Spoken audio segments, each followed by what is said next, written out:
Now, now see if I could like start a new live stream every 15 minutes and make all these videos, right? Um, and then get at least 1,000 views per deal. I might make $25 a month. Don't spend it all in one place. Yeah. My worst,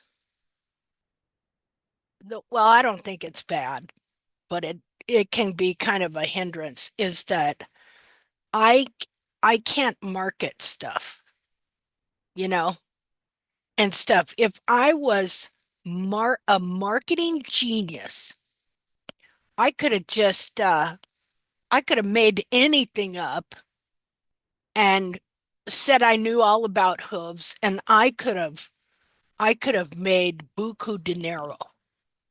You know that? Because that's what's going on in the hoof care world. But nope, not me. I think I'm pretty OCD, obsessive compulsive disorder, and one-track minded. I'm wanting to buy some of that stuff they're advertising, Magic Mind, to see if it'll expand my horizons, help me get off one subject. Okay, so anyway, so I changed the photo on the group page to this thing you got in front of you here. It's minus the dog's face. And so I want to tell you about, well, I was talking to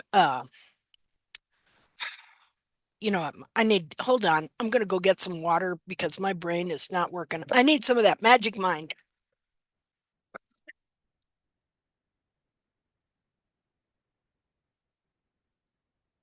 Okay, I'm back.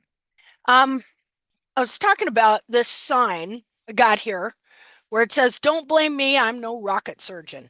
Well, I was in Goodwill a few months ago and I saw that sign. And there's a couple reasons why I got it. One was because I'm not trying to say that hoof trimming is not really difficult and super complicated, okay? Because it is. And so I was talking to Marilyn before we started the YouTube that's going now. And I said, do you remember it's been a year and a half, 2 years. It's been a while back.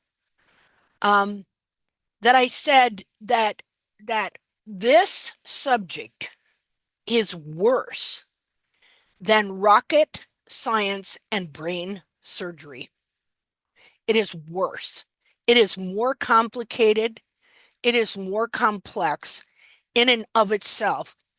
Um, in that they've figured out rocket science and they've figured out brain surgery, but they have not figured out the foot of the horse yet. And one of the big reasons is because of the error and the falsehoods that were instilled in the whole industry. We're talking about the veterinarians and the farriers. And you have to remember that the first veterinarian school was opened in France in like 1750 something, 58, 59, 56, somewhere around there. Before that, who were the veterinarians? The farriers, which in France they also called them marshals. Isn't that interesting? The word marshal comes from the word farrier. That was a horseshoer that took care of the horses, and they not only shod the horses, they did all the doctoring and treated the diseases and stuff like that. So the farriers were the veterinarians. And then in France, well, first of all, the first veterinary school, uh, started out with cattle because they had a cattle epidemic there, killing all their cattle. So the king or something like that, they opened up a deal to study the disease that they were having. And then after that, the veterinary school also went into horses. And so there was see, this is why it gets confusing because, as I said, the farriers were the veterinarians. And then they opened up a school and so then like this kind of division started taking place. But in the original veterinary schools, first one in France and then 40 some years later in England, the the Royal College of Veterinary Surgeons, I guess it's called. They opened that in 1791. And so, but the first one was in France. And uh, so before even that veterinary school opened, of course, they had certain beliefs and practices. And like it was expensive to print a book. Okay. And if you could print a book, your book could become the big it. And it's not like well, it's kind of like the internet. People just read stuff and they automatically believe it. Well, that is exactly what it was like if you had a book, okay? Because not just anybody could afford to print one. And so, because they'd only, what, the printing press was invented in the mid 1500s. And so 1500, 1600, 150 years, 200 years, something like that is all that they've been printing books. And it was expensive. The way they set type, I mean, everything. It was very complicated, very expensive. So if you could get a book printed, your book became a Bible. Okay. So if you could print a book on you studied horse anatomy or stuff, which nobody had really cut horses up. It took a long time for them to be able to get so they could cut human bodies up legally. That's why they had grave robbers, because all these doctors and physicians wanted to study the human body, and it was illegal to cut bodies up. So it took a number of years to legalize that. So, so this one guy, Philip Lafosse, I talk about him a lot here. We're gonna look at his deal here. See, I like to start out with some history here, you know, and so I'm explaining this sign how what we're dealing with is more complicated for a couple reasons. One, it's a living biological, physical, growing entity. And you're dealing with two different things. You're dealing with an inner foot and a capsule, and they are connected yet separate. And the capsule, here, we'll move our doggy here. The capsule here is temporary. I wonder if my thing is working here. Oh, yep, there it is. Okay, I was just looking at my YouTube thing. Okay, so the capsule is temporary. Um, this here, if the horse had stayed alive another year or so, every bit of it should be dust somewhere. Okay. The only time you're going to get a whole capsule like this, look at the frog, is when the horse dies. And then this is what you get. And, uh, they'll last forever. Have any of you ever seen uh, how people used to make ink wells and stuff out of them? Have you ever seen that? You can collect them from the 1800s. They'd take this and they'd fill the inside and they'd put some gold and silver around it, and then they'd put a little well there, and you flip it up to dip your pin in for your inkwell, and you could have your horse's hoof for your inkwell. Okay, so anyway, um, so the farriers were the vets, and in 1754, Philip Lafosse. I'm gonna look up the deal here and make sure I get the thing here. Um,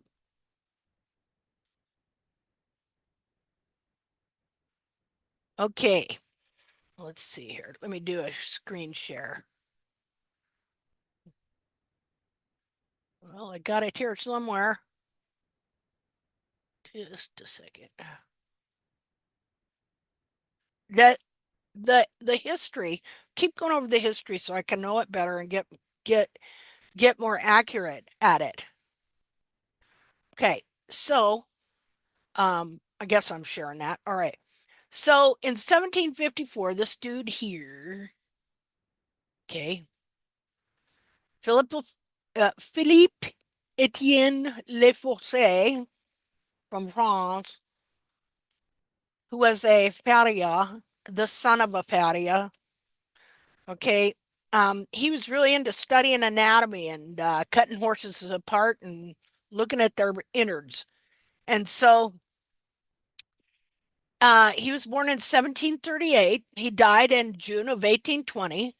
And he was here it says he was a French veterinarian. There were no veterinary schools yet. Okay, watch this here. First veterinary school.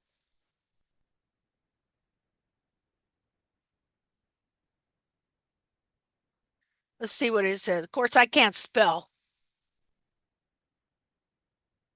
Oh, come on. I veterinary school. No, we're not doing religion here. Veterinarian. I probably misspelled that. Veterinarian. The first year. That's human. How come I'm not able to find this? Because I'm spelling it wrong. Yes, that's what I meant. Veterinarian. Okay, veterinarian, University, Pennsylvania. Okay, veterinary history. Is that what I got to write? Jeez.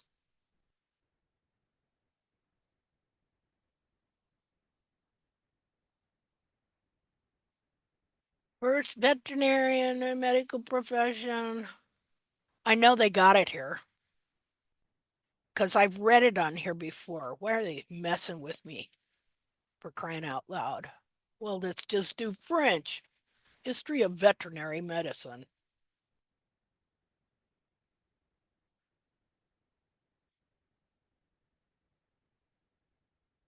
History, they're still messing with me. Well, here, let me do it over here. Hold on.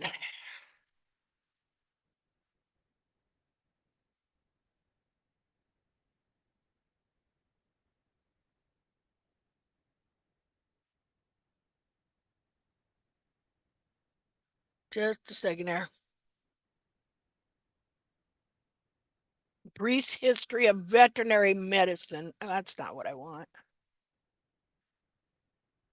Okay, let's go here. Um, share. There we go. Okay. Okay, so the early roots of veterinary medicine, of course, it's going to go back to 9,000 BC, etc. Okay, but I want to get to the first veterinary schools. Okay, so here you go. The last few centuries of veterinary history. In the 1760s, Claude Bourgelat established the first veterinary school of veterinary medicine in Lyon, France. Popular modern thought is that this founding of veterinary medicine, despite some level of animal medicine predating 9,000 BC, with the opening of the school in France, the scientific study of veterinary medicine was officially born. Hold, hold on a second.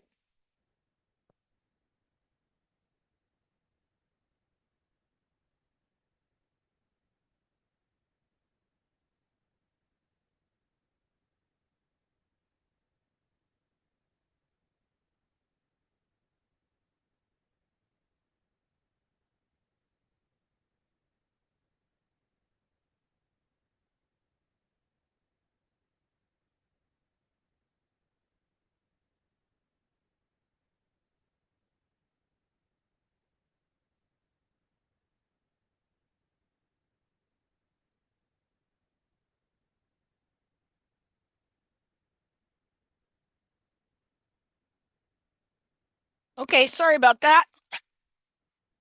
Had to take that phone off the hook. I don't know if you could hear it, but we got a landline, and there's this guy from India. Okay, this guy does not give up. Okay, I should be like him. No kidding. Okay, so Claude Bougeret here. Wait a minute. So we just read about what's his name? Philip Lafosse. Let's go back there. Let me get back. Come on. Okay. Philip Teen Lafosse. Okay. He never went to veterinary school. He just like there never used to be schools. Okay. People were apprentices. They studied under someone, even in medicine. They didn't always have medical schools. You would apprentice under a doctor. I don't even know if that's the right term for it. And so, and chances are, if your father was a farrier and a horse doctor called a veterinarian, okay, then that's what you were going to be too. And so, Philippine Lafosse, his father was a farrier, a veterinarian. And so he grew up to be the same, a farrier and a veterinarian. And it was finally legal to cut up bodies and human and stuff like that. And so he cut horses up he has these big elaborate books published. They had to have money, okay? Because he had these huge elaborate books published. And I wouldn't be surprised if he didn't even shoe that much himself, if they actually had a business that they ran that actually had other farriers doing the work, you know. So his father was, because you know what, veterinarians aren't the poorest people in the world, are they? Back then, that'd be like being a mechanic and having a mechanic shop.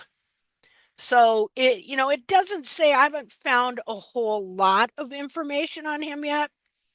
Um, but it wouldn't surprise me if he himself wasn't constantly shoeing. I'm sure he knew how, things like that.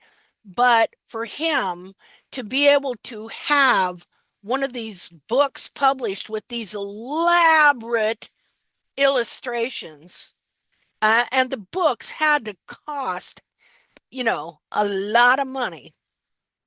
Um, so he was the first one to really, really delve into the anatomy of the horse as far as, really cutting stuff up, doing pictures, things like that.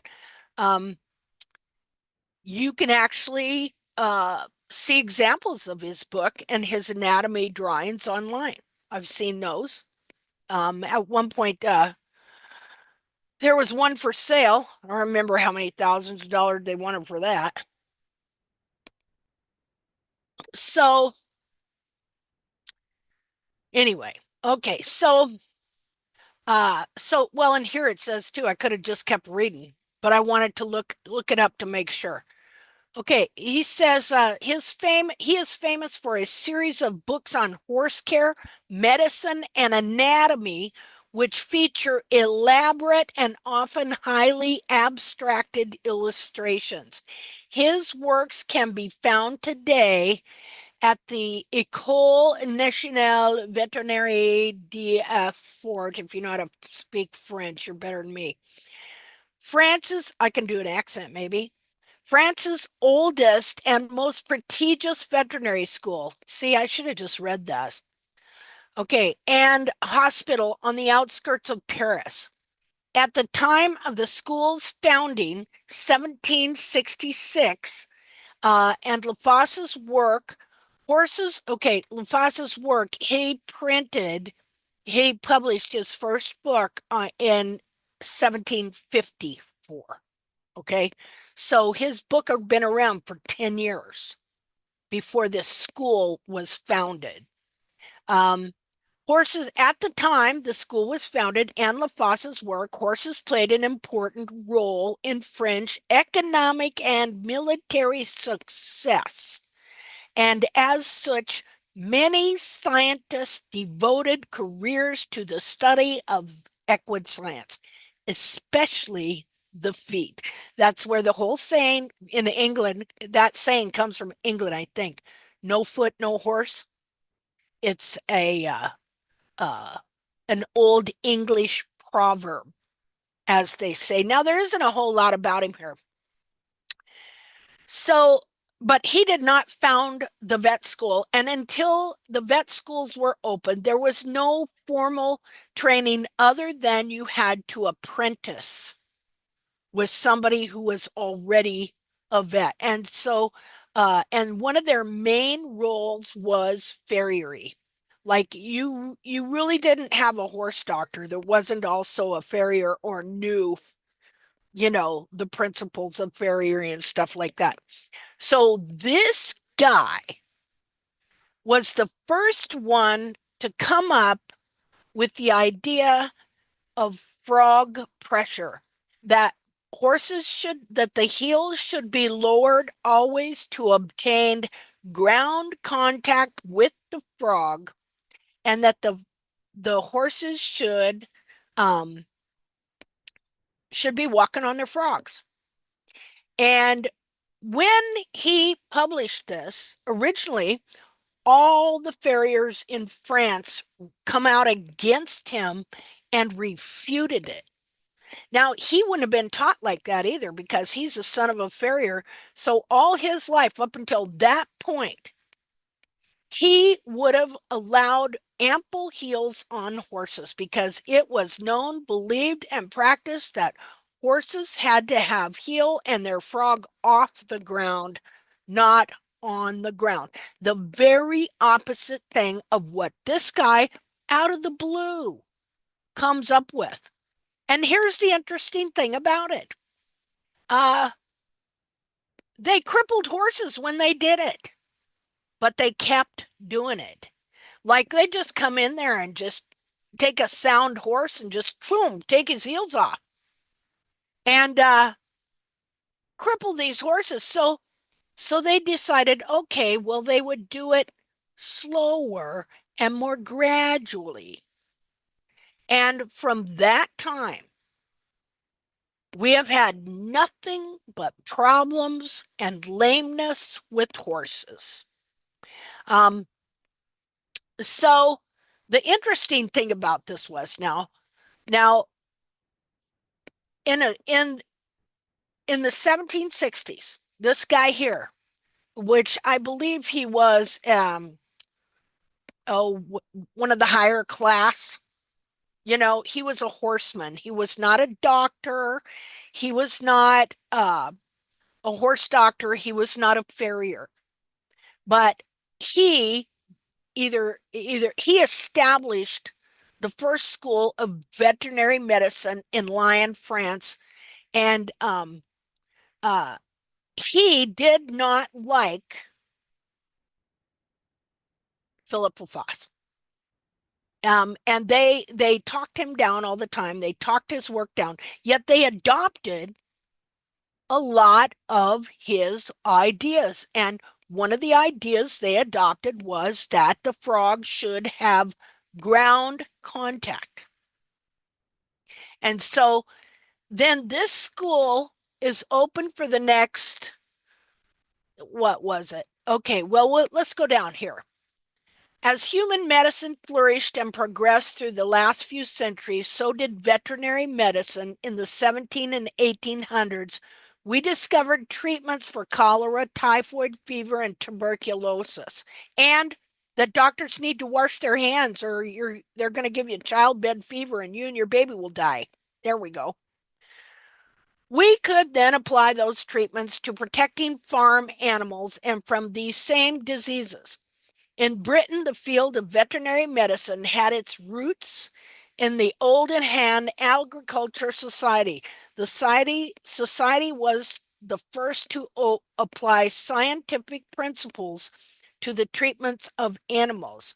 From there, another institution was born, the London Veterinary College.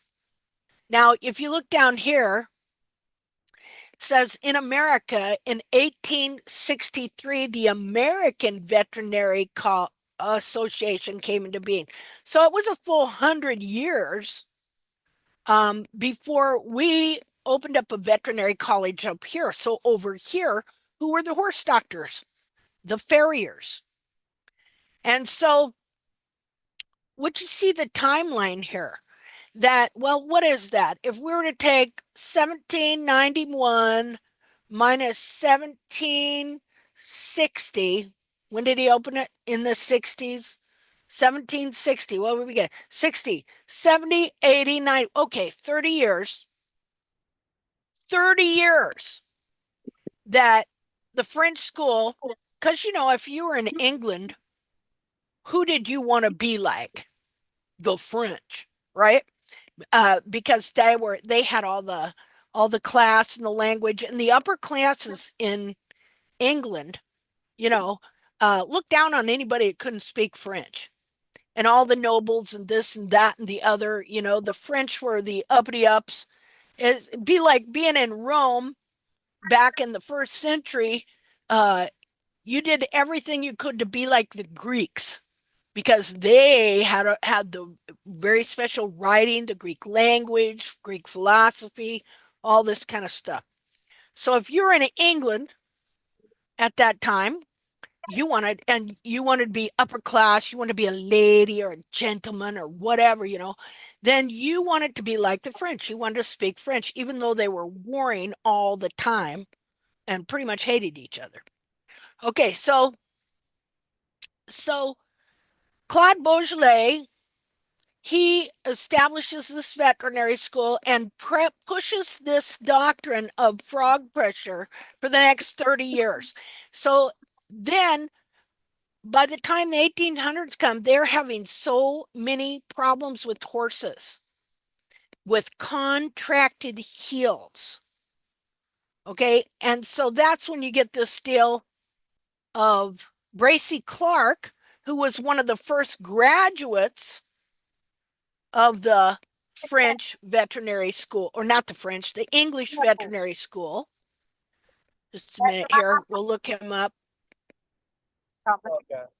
Let's see. Nope, wrong deal. Wait a minute.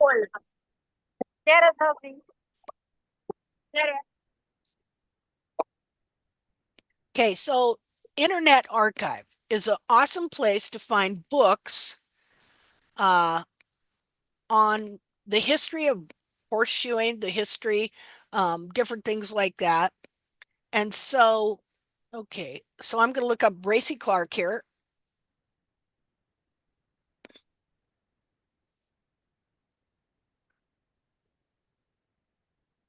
Bracy Clark wrote over 50 books. This is and pamphlets and different things like that on many different subjects about the horse. See there? He also invented a stove for poor people that they could have in their apartments to keep them warm. He was quite the guy. Okay, so Hippodonamia. I'm going to go over here. So, okay, in 1809, he originally published this. And this is what he said about Philip Lafosse. I know I've shared this before, but I want to share it again. Okay, first thing he says in his preface to his book is, let me see here. Oops, darn it. I screwed up. Just a minute. Go back. Always do that. Go back, yeah. Okay, and so it says hippodonomia. He put a couple of Greek words together, and basically what this means, or the true structure, laws, and economy of the horse's foot. Now, he was taught certain things in vet school that he later came to discover as he practiced shoeing horses and being a horse doctor, veterinarian, and trying to solve problems. And one of the big problems was these horses got severely contracted feet and it was crippling them, just like it does today. And what it causes is navicular. Okay, so he says he originally wrote this book in 1809. He graduated in like 1892 uh, from the vet school in England. And as I said, it'd been 30 years or so where this doctrine of frog pressure had been pushed, where they were lowering heels consistently. Now, why do we need to keep going over this? So that we can understand it better and better and better and understand it simpler and simpler and simpler so that eventually we can reach people so that they understand where this horrible belief about frog pressure came from and how it's been crippling horses for 250 years and how it just revived and got even worse in the barefoot natural hoof care community because of Jamie Jackson, who made one big mistake in thinking that wild horses don't have heels. Okay, now we know we have pictures. I have pictures of at least 1,000 wild horses where they got 2-inch heels. Okay. Um, and so in natural barefoot trimming, they have one model and one model only, and that is the rear foot of a wild horse that wore its heels out. And that's what they want us, and that's what I tried to put on my horse from 2006, trying to get it down here when I started, to 2014. And while my horse improved initially, then he went the other way. And this is something you have to realize, that you may have had your horses shod and his foot got all really distorted and long and this, and then you get into barefoot trimming and he seems to improve and the foot looks better. But what you don't realize is that it keeps going. It keeps going and then it tips the scale in the other direction. And instead of having this big kind of sloppy overgrown looking foot that a lot of shod horses seem to have many times, you wind up having a foot that gets smaller and smaller and smaller and smaller. It's because the heels are contracting. Even feet that don't look contracted are often very contracted. So Bracy Clark, he graduates from the vet schools, and 9 years later, he's looking for answers. He's researching, he's studying, he's cutting horse feet up, and he's shoeing horses and stuff like that. He's got several shoeing establishments he opened in London. And he says this. He says, about 7 years ago, while pursuing some experiments, I mean, this guy was, had a very scientific mind, let me tell you. He said about 7 years ago, while pursuing some experiments on contracted feet of horses. Why is that? Because it was a big, big, big problem. It occurred to me that the causes usually advance to explain this serious imperfection were not real. I got to tell you that the reasons that are given in the hoof care industry for different issues with lameness, from navicular to laminitis to this to that, the other, I would say it's the same. They're not real. And what he means by not real, it's not true. What they think, and they're very sincere and they're very convinced, but it's not true. And there are so many people out there now, especially on the internet, on YouTube, on Facebook, that have hoof groups and hoof classes and claiming this and claiming that.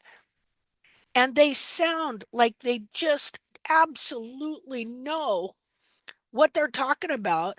But I'm here to tell you that what they think is true is not real. And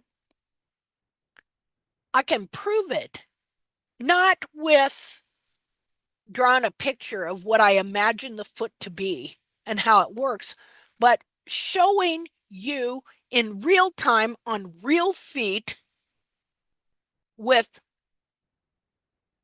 a multitude of examples.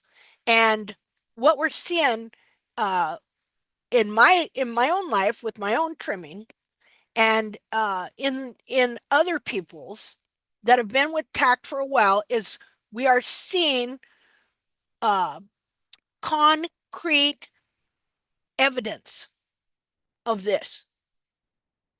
Because if you're going to fix your horse, okay, you can improve him with somebody's method.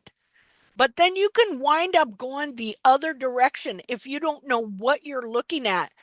And I find this even with my own horse, that if I haven't paid attention to some aspect, that part of the foot can grow out of bounds and cause problems in other parts of the foot. Say, so the foot does not remain constant. If you don't trim it correctly and pay attention to what's going on with it, one part can totally take over and take you somewhere where you don't want to go. Um, there is nothing that I have found that is always the same on these feet, no matter what. Uh, Not the frog, not the length of the toe, not the heels, not nothing. Nothing is ever the same. Not the hard sole plane. Okay.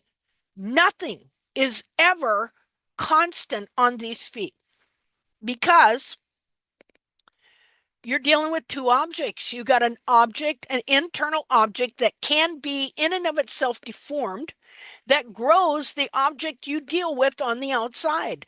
And everything has to be in perfect alignment. And the heel configuration has to be a specific way or it will lead to hoof distortion. May So, I say something? yeah, Well, Leo, my colt, 3-year-old colt, his heart is on the right side. And Red Star's heart is on the left side. Most horses' hearts is on the left side, but Leo's is on the right side. his heart. Yeah. You mean like the heart inside his chest? Yep. Well, how did you find that out? I have a stethoscope. Okay, okay. Well, that's Mm-hmm. interesting to know, but it Yeah, doesn't have to do with what we're talking about. what well you say about the feet, no feet is the same and stuff like that. That's the Hmm. same with horses' hearts and everything else. Oh, I don't know. Well, okay, I'm gonna have to research that before I accept it because just because you have a stethoscope, okay, uh, pretty much when it comes to internal anatomy, I could be wrong, but I know in a human being, your heart, the human, am I wrong here? Is is the heart in a human being in all of us pretty much in the general same location? Pretty much the same, with Oh, very, very rare exceptions. okay. So so I'm assuming it would be the same in a horse, you know? And that so I would have to research that more before I could just but this is interesting, see, before I could just take your word for that, not because I don't believe you or I don't believe that you think that's the way it is, but it very well could be that you're not correct. You know I what I'm know, saying? Linda, listen to this. For many years, horses' hearts has been on the left side, every animal. But for some reason, when I use a stethoscope on Leo, I can hear his heartbeat better on the right side than the left side. Okay. Well, but see, in order to prove that, all right, you'd have to do an MRI. You couldn't do an X-ray, okay, because an X-ray may not show that. Doesn't show soft tissue that well. Okay, you'd have to do an MRI. I mean, do you see that? So you think it's on the left side because you can hear it better, and that's fine. But Eh, that isn't overall proof I can that it use my really is. I can use my ultrasound and see where he is. Okay, why don't you do that? And then let us know what you find there. See? Okay, Because but it could first, be, but huh? first I have to get him not so fearful. Okay.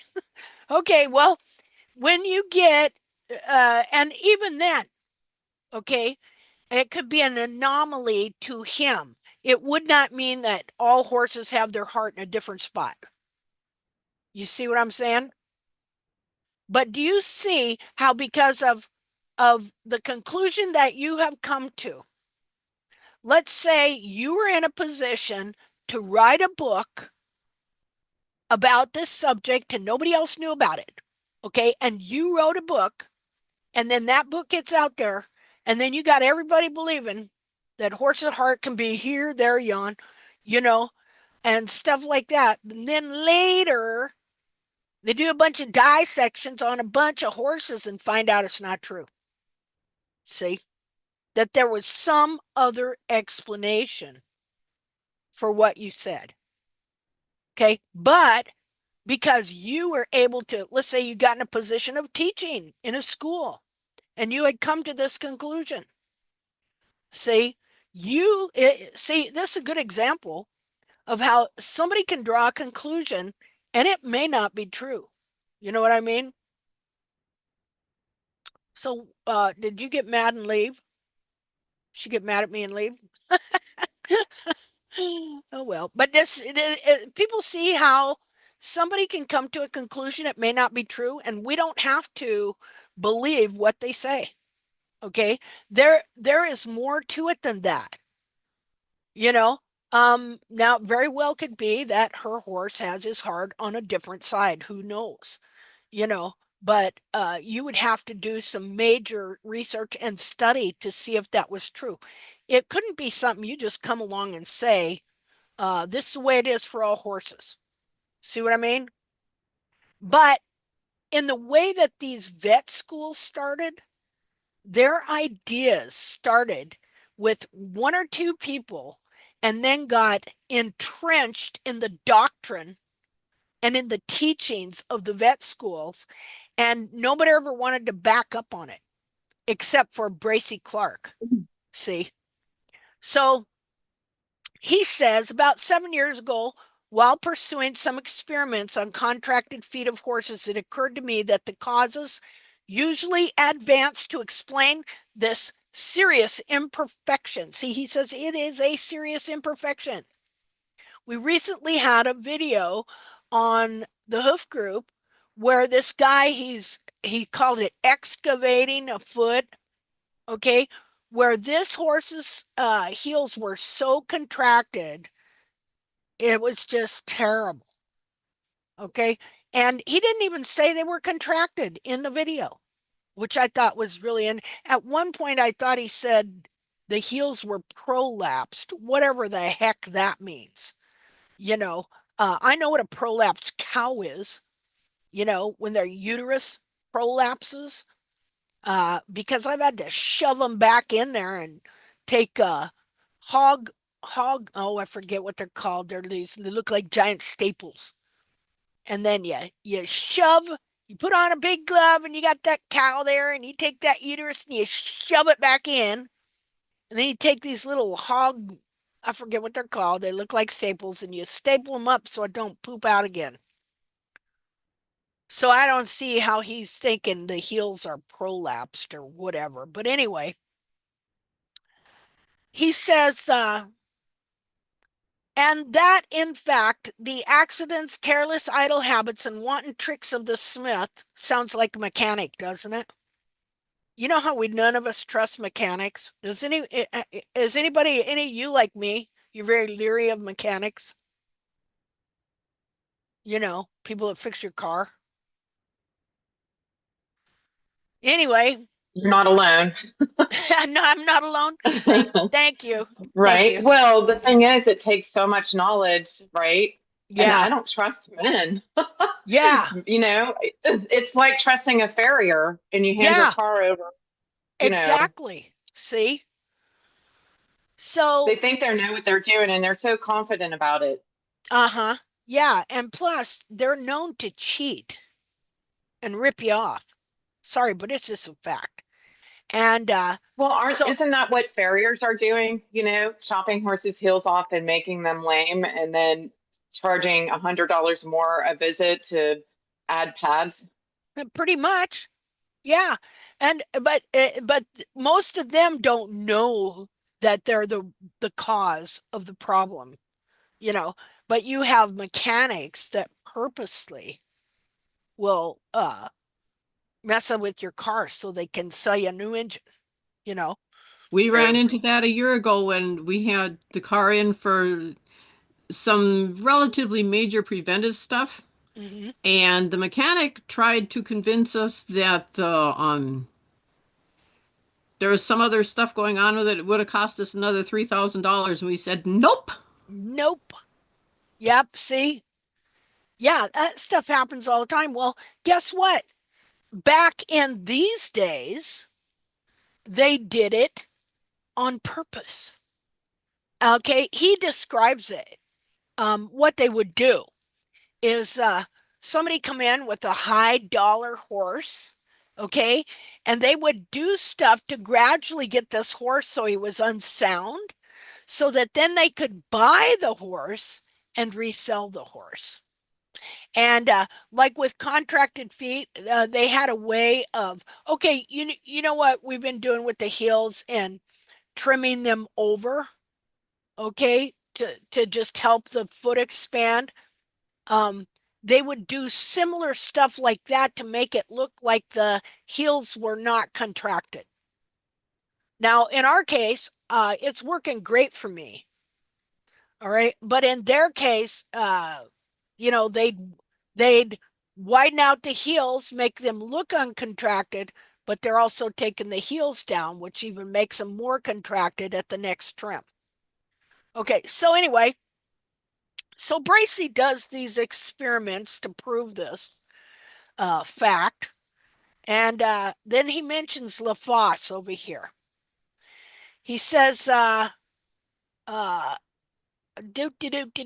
where is it here? And as to Lafosse, if anyone will read him attentively and altogether, they will, I think, come to the conclusion that so far from borrowing him, because I told you before, he was accused, oh, Bracy Clark don't know nothing, he's just borrowing from LaFosse.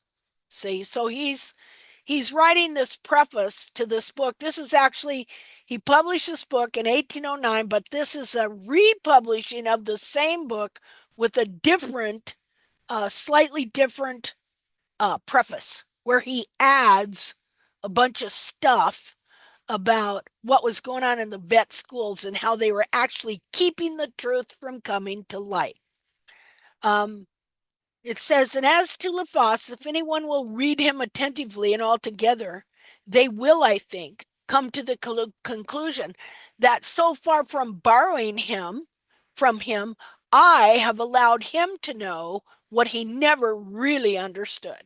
Because Lafosse did not really understand the foot of the horse. Um, and Brace just saying, I have come to a real understanding of some things. He says, da-dum, da-dum, dum, dum, or why did not his countrymen, the French, understand it before I published and have practiced shoeing with the motion for the foot long ago? But it was the business of these colleges formerly to depreciate Lafosse. Um, Beaujolais hated Lafosse. And so when he opened his vet school, even though he adopted his heel amputation technique, uh, he basically depreciated him as well. Okay, so he says, till I praised him as making the only step that had been made, though a false one, for certain it is that by his false doctrine about frog pressure, he did a great deal of harm, and the effects of it are still felt by thousands of men and horses, both in England and France at this day. Now, it took longer for it to get to America, thank God, or we never would have won the West. All right, because the horses wouldn't have made it. But you go looking at the photos of the cowboys, and most of them rode without shoes. Most of them rode barefoot horses. When you look at the pictures of the army horses, though, they all look like they have contracted feet.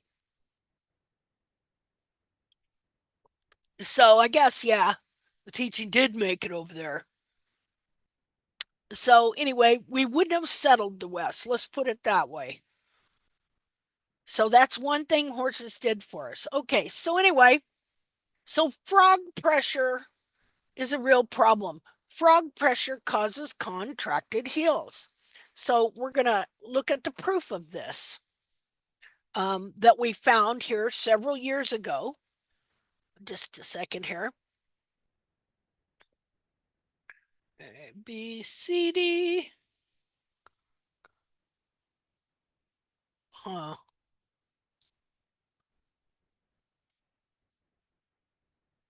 Let me open this. And then, of course, Rachel ain't here, but we're going to look at Rachel Paul's horse's feet that we saw this week. That, it's been raining here for a month, for 2 months. And so my horse's feet have not been dry once, except for when I brought him in to trim him. And so Rachel lives 3 hours from me, and her horse also has really been in the water. And so I'm going to show you a distinct difference I'm between. here, Linda. Oh, are you here? I didn't I'm see here. you. Okay. Yep. Well, I'm going to show you what I found on my horse yesterday compared to what's on your horse. And I'm serious. Within a couple weeks, make it so you have whatever time off wherever you need and stuff. It doesn't have to be on a weekend. It can be on a weekday. Anything like that where I could come and spend at least 2 days with you if that would work for you. Yeah, I work from home, so I'm Okay. pretty much always here unless I have an appointment. Okay. And we'll do some videos and things like that. And I think from what I have learned, what I'm going to show you today, and the difference, there's such a stark difference you're going to see in the coronary band and the periopal when it's starting to get correct. This is all caused. Okay, on your horse, I'm think it's caused from the frog just never wore down enough. I would say that the frog mainly bound the foot and turned it into a club foot. Um, and because see on the other foot, you kind of have the opposite problem. You're having Mhm. trouble with getting the toe right, you know. Yeah. But it And could also be that both feet, I'm finding that okay, we know about foot bound when the capsule is too small, but what I'm really seeing is a big deal is this frog binding and how it can happen. I need to open up this minute. How it can happen when the horse is growing. If they don't wear the frog off enough as their inner foot expands, then the frog itself cannot move and come back to where it's supposed to. And so the periopal then is pulled under and grows over the whole thing. And this week I've been seeing lots of periopal frogs and really understanding the whole thing a lot more too. Well, okay, so this my computer's decided to jack me around here. Just a minute here. Let me close that. Try and open it again. Hold on. Do, do, do, do.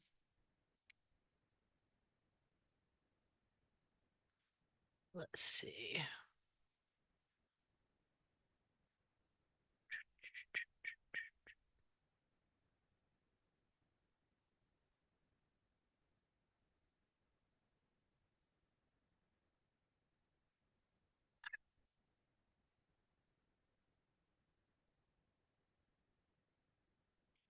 Well, we're just going to have to go through these till I find the one I want because this is in my file under cartilage, but for some reason, it has decided it does not want to show me the photos in the files. What the heck? We'll just go through these pictures anyway. Okay, let's go back here.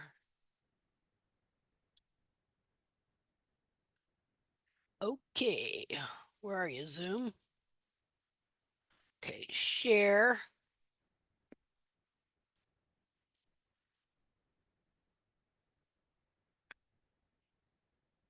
Lat figures. Okay, so these are all the pictures on my files on cartilage.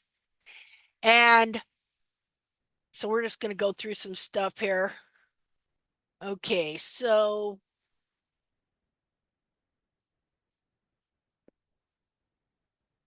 now cartilage, see, I'm looking, here's Roberta's horse, Cheyenne. And see, whenever you see that pulled way down and under like that, okay, you definitely are probably going to have a periopal frog. And that was the thing with her horse too. The foot was soaked for quite a while, and man, this all turned white, just like it did on your horse's foot, Rachel. Okay, here's, I think that's, I don't know if that's her horse or not, but here, this would pretty much be a periopal frog too.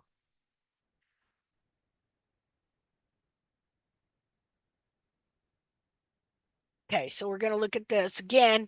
Here's your cartilage, just as much a part of your foot. And this should not be pulled down like this. This is a horse I trimmed the heels out of for about 8 months. And so it pulled the coronary band down like that. Originally, their coronary band should be straight. This coronary band should not be here. This part here should be clear up here. And eventually what it'll do is it'll pull all this cartilage down like that. And then you're going to have a heel buttress growing forward because see your heel buttress grows from this little piece right here. And this is supposed to be up here with your buttress growing down like that. And so what it'll do is and you can see how it started to curve the lamina right there. What it'll do is it pulls this down and wraps it, it'll pull it in and down and around. And eventually this heel here, well, it's already being crushed. Let me see.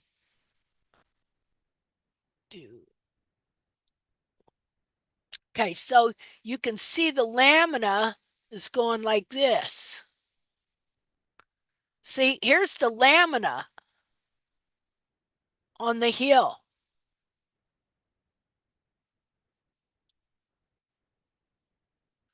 And then this part here,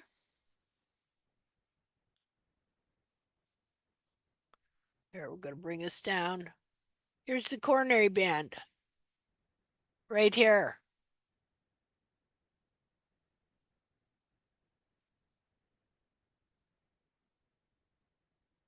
Something like that. Now this part here, you can see how it's bent the heel. And so the wall, the heel buttress, should be growing from this here. Only it should be up here.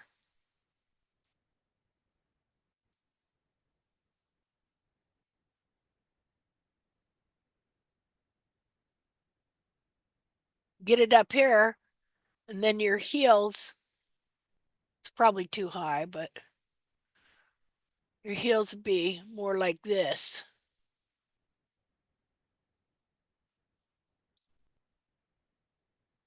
And then your heel buttress would be growing here.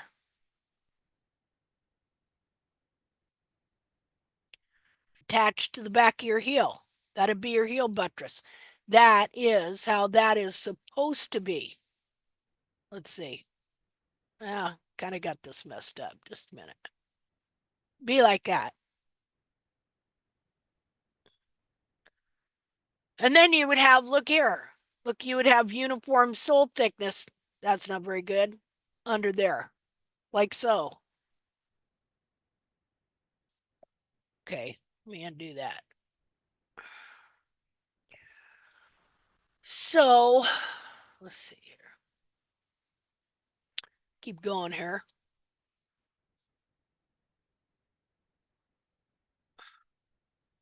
Here's another foot. Okay, so here's your heel back here. Coffin bone ends here, and your heel buttress would grow from there down. And this would be really the full extension of the foot itself and the heel.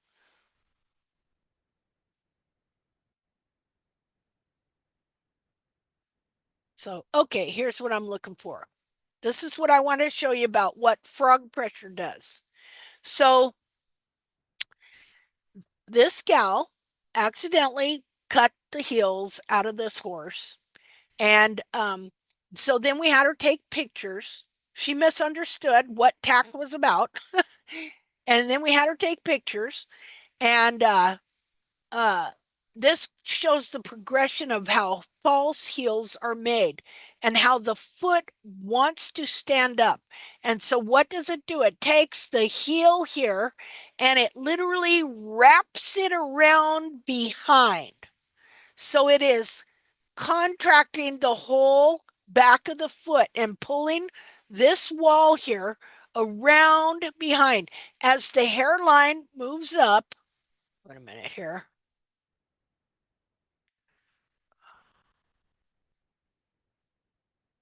Okay. So the hairline is here. What happens is the back of this foot wants to stand up. And so it's pulling up. As it pulls up, it does this right here. See, it might be this long here, but as it gets pulled up and it wraps this part around behind, it rises up and it gets shorter like that. And then, Linda, could you zoom back out real quick so I can get a screenshot of all three hooves? yeah, just a second here.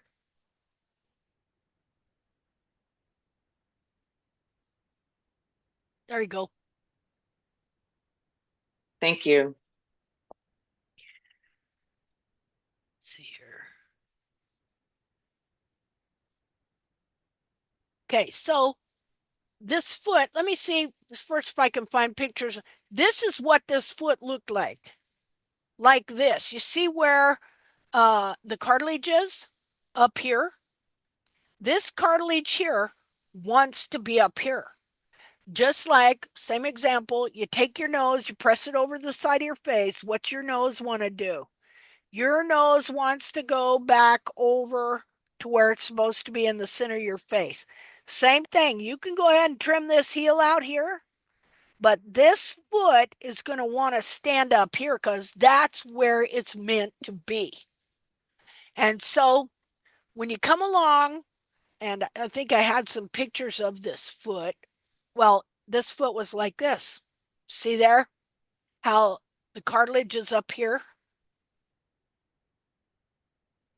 Okay, and this, guess what? This is a truly natural foot now because this is off a wild horse. All right. Okay, so then this was done to that foot. And so that foot still wants to be up where it's supposed to be. Just a minute here. Let me see if I can find something. Okay, look here. So this foot here, this horse here, had this same foot here. And then she cut the heels off of it and did this. And so inside of this foot here, you got this foot here. See, this is the real foot, what you got right here. And so this real foot, if we look at the back of the foot, now this is off a wild horse too. And natural horse, you know, you want to know about nature, here we go. Okay, so this off wild horse, this off wild horse, and that's off wild horse. Three different wild horses in three totally different locations. Um, Owned, trimmed, dissected by three different people. And uh, so if we look at this foot calls for a specific configuration in the back. Okay, now his dorsal wall here is about 3.5 inches, maybe. Okay, this horse has more heel here than he had, because because we were having to grow some more heel back in him, for the simple fact that he went way, way, way long without a trim, and his heels got run forward and kind of pulled off his foot. And so, not off completely, but just how it happens when horses' feet get long. And so his heel here is being slightly restored. You can see how the curve in the hairline, his foot really be more like this. He'd have at least this much heel when all is said and done. Okay, so not to be a perfectionist or anything. So this horse here, let's say he had a 3.5 inch hoof wall. He's got a good inch of sole, live sole, and it is uniform thickness. And so he's got at least a 2 inch heel, if not a 2 1/4 inch heel right here. And he hasn't got too much heel, people. See, this horse has the perfect amount of heel. Now, this heel is not per se run forward. This is just kind of the natural angle it took on because he's a wild horse and he's out there, and so he's moving a lot. Doesn't mean you should take your horse's heel and make it bevel it off to look like that. See, that doesn't mean that. Just like didn't do that with this horse. See there?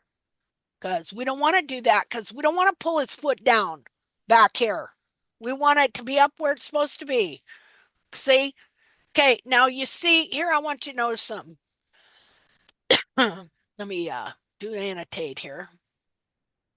See this heel beveling? Such a bunch of baloney. Okay? Ooh, the wild horse has it. We're gonna do it to our horse too. Um, let's see here. Okay, so see how that's kind of just like that? Okay, but what do you see here?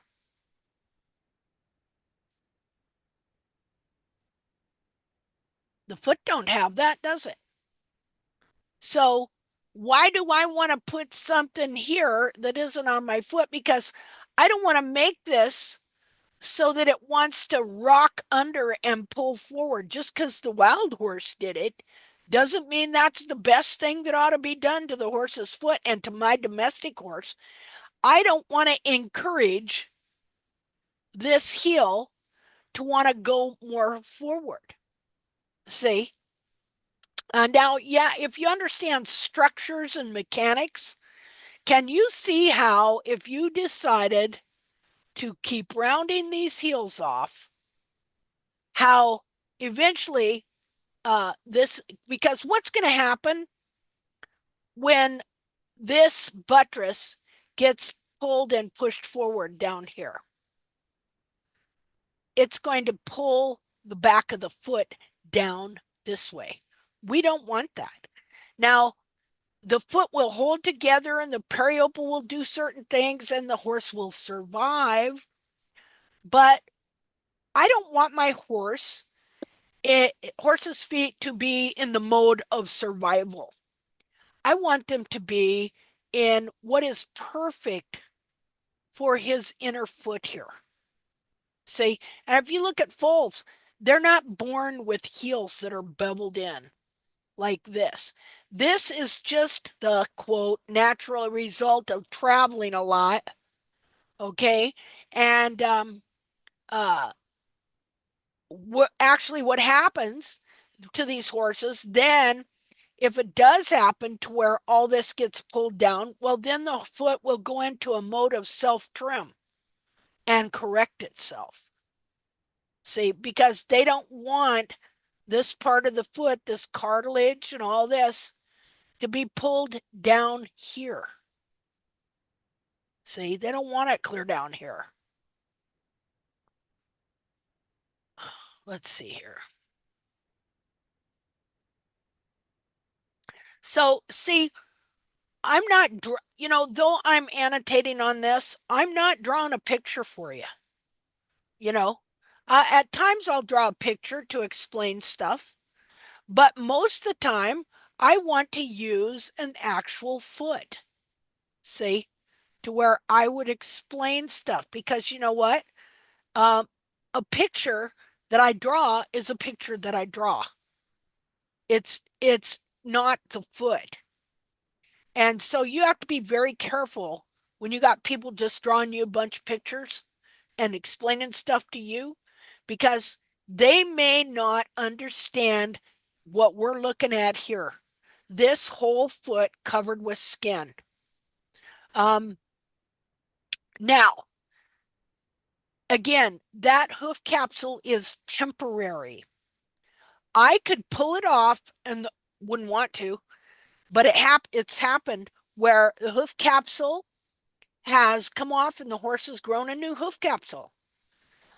It's not the ideal. You wouldn't want that to happen. But the fact of the matter is that the hoof capsule you see here, including the frog, ain't going to be, if everything goes right and that thing exfoliates or gets trimmed off as it should, as I said, you will not have the same capsule next year this time. And me, I've grown out a whole hoof capsule in 7 months. So these feet can grow faster when they're lightly trimmed more, just to what would I call, encourage or activate the horn tubules to think it's being worn so your foot will grow. So let's see.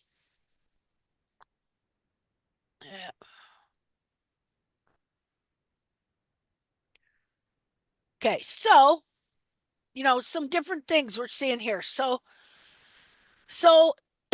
this foot wants to be up. This foot here wants to be up here. And so it's going to pull. And you got this deep digital flexor tendon. It's pulling on the foot, the cartilage and the fat.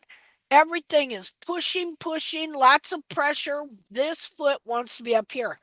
So here's what happened. So we had her keep track of what was happening to the foot because it freaked me out seeing this. Because I was thinking of the tendon damage the joints, damage the tendons. 2 days later, here is what the foot was like right here. Or this was either the next day or 2 days later. And you can already see that the cartilage has not just risen, but it's kind of rounded out some too. And that the hairline from here to here has gotten shorter. Okay, then we go a day or so later, and here's the foot again. And why is this thing growing heel, seemingly? Well, it's not growing heel. It's taken this part here, and it is pulling it around behind it, curling the heels in. And as it does so, the back of the foot is rising up to where it wants to be because the foot is like this inside. And it has to be up here for it to work and function correctly. This is the way it's built. This is where it's at. You cannot just arbitrarily say, well, I like this look better. You might as well be doing big lick. Forcing something on the horse that is unnatural. Now, nature will cause this foot to come together in such a way so it'll hold together for survival. But at the same time, you are deforming this foot. So when this happened, it started deforming this internal foot of this horse. It started reducing the size of the capsule and cramming this foot into a smaller capsule. Because, see, only the front part, the coffin bone, is solid. The rest is soft cartilage and fat, and it can literally be bent like this. And then the hoof capsule can grow that way. And so a few days later, here we have that horse has heel. But is that the real heel? No, that would not be the same heel like what we have here. That would be this part of the wall over here. So it took, and look here, you see that there was this little black dot here that the horse had right there. Look there. Now the cartilage and the heel and the back of the wall is clear up to that black dot. And then I just I did a simulation of what could happen, see, in this case, to where the foot would get even smaller and smaller. And how's it doing that? Those heels are curling around and contracting in behind the foot. And as this happens, the periopal grows over the whole thing to hold it all together. See? Okay, so let's see what else we got here. Okay, so while we're here, I want you to look at this. That's your digital cushion inside there. It is fat. And so you know how fat is, when you press on it, it's pressing back, right?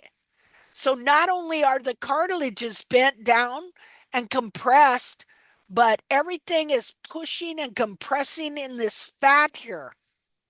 And pressing it and pushing it into a smaller container to where finally it all presses up into the coffin joint. Here, I want to show you something. Oh, what happened to my... Just a second.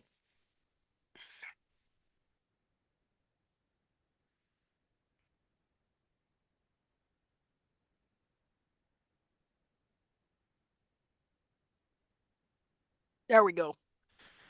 Okay. Oh. Okay, we're good. Just a second. Okay. Forgot what I was going to show you. Okay. Okay, I remember now. Let's take this thing. Okay. Let's see. Let me pin this. Stop share for a second. Hold on. Okay. Okay. So here's the inside of that foot right here. Now, I'd like to make this so I could move stuff, but when all this fat back here, which is like, okay, here's my squishy ball, right? Just a second here. So like this is your digital cushion and it's laid up against there. Well, then when it starts getting, squeezed and compressed, it's going to squeeze and compress into this joint here, and since this all moves, it's going to shove this forward.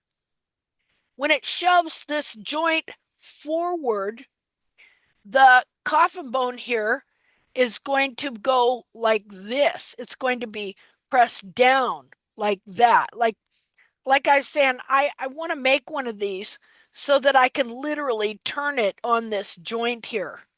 See, like that. But so you got to use your imagination.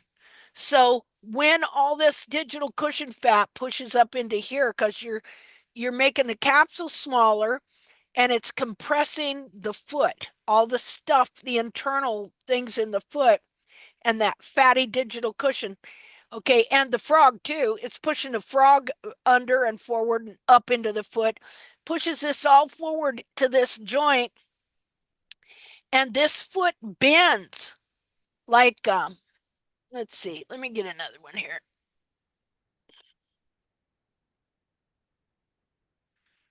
Okay, so then the foot, well, look at the joints in my fingers. That's the only way they go. They don't go like that. They go like this, right? Look, here's the pastern. Here's the well, here's the long pastern bone, short pastern bone, and there's a coffin bone. So you could say long pastern bone, short pastern bone, coffin bone, right?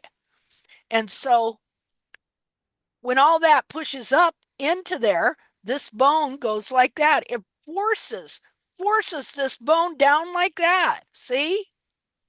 Forces the knuckle forward like this. And the toe of the coffin bone down like that. And then that is called rotation because it's rotating on this joint here. And so what happens is it's forcing it down like that, and it'll force it down, pressing down onto the sole. And that's when it starts separation here to where it's going like this. The wall's going to go this way, the toe's going to go that way. Well, Rachel, that is exactly what is happening to your horse on that one foot. See, that's why you get that flare in the toe. And so what has to happen is uh uh that whole frog needs to be released, and then so that more capsule will add into the wall to make her capsule bigger so that her whole foot can expand, so that all that anatomy that's pressing up against this joint that's causing her toe to go down that way will release it. It can go that way, and then it won't be doing this, and then the wall will be able to just grow down straight and past like so. Okay. Um,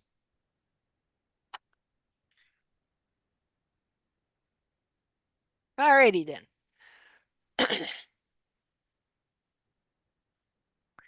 Okay, so we're going to take a look at my horse's foot, who I have pretty much got his periople, all that excess periople gone. And we're going to see my horse's feet and Rachel's horse's feet have been in the same environment, basically, which is wet, wet. How many weeks has your horse's feet been wet, Rachel? 2 or 3 maybe, I think. Yeah. Yeah, no It's been dry. pretty sloppy. Yeah, every time you think it's going to dry up a little bit, we get another rain, huh? Mm-hmm. Okay. So okay, we're gonna go there. I'm gonna show you my horse's feet. We're gonna go look at Rachel's horse's feet, and you're gonna see the massive amounts of periopal that I didn't even know were there. Because we're gonna look at the pictures from a month ago. I mean, you suspect it's there, but man, it just is so hidden. The how this periopal can turn so dark and just hide itself, really. Okay, so let's see here.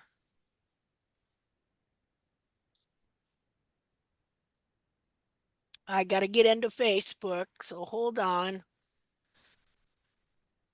You know what's interesting about the periopal What's what? is that I think when it's new and it gets wet and it's fresh periopal, it's white, but as it ages and gets older, it never turns white again and it just stays black, so we don't see it. Well, but do you think if you soaked it enough it would? I don't know. I've had them pretty wet and it still has surprised me at what I couldn't tell what was what. Who am I talking to? Janet, Okay, I thought that was your voice. I have a head cold. I have a head cold. Well, I'm on another page, so I thought that sounds like Janet, but I It better is. make It's me sure. with a head cold. But I mean, literally, I've had, his feet's in mud and rain like you're talking, and I still think you would think all the periopal would turn white You eventually. would think so. But I'm starting to think that the older it gets and the longer it's been there, it like dies. That could be, yeah. And then it just stays dark. So we think it's frog now and not periopal because it's not turning white. Yeah, And I think that has caught me by surprise several times now. So I didn't trim it off because I thought it was something that I thought it was frog versus periopal. And now I'm yeah. like, you know what? It's just all going. It's just all going because I don't know what it is. I don't know what it is.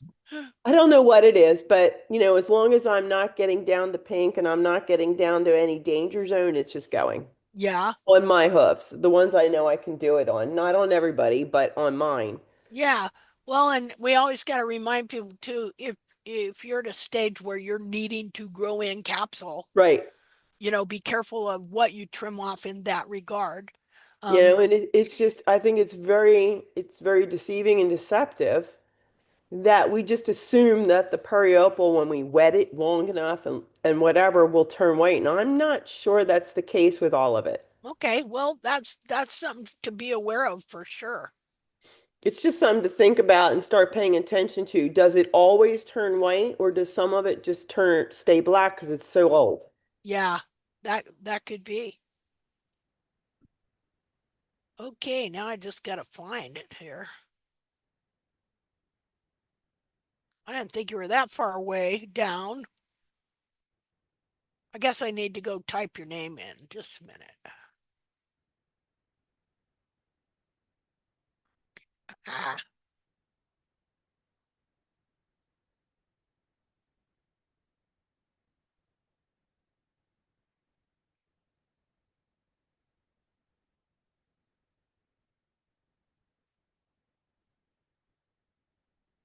okay. So here's Rachel's post of what her horse's foot was like uh recently on the 7th. And then she has another post from almost exactly 1 month ago showing the same foot. So let me get both these up here. Let's see.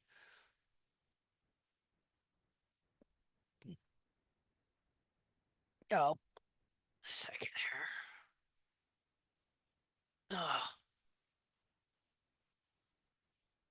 I want to show the other one first. Hold on.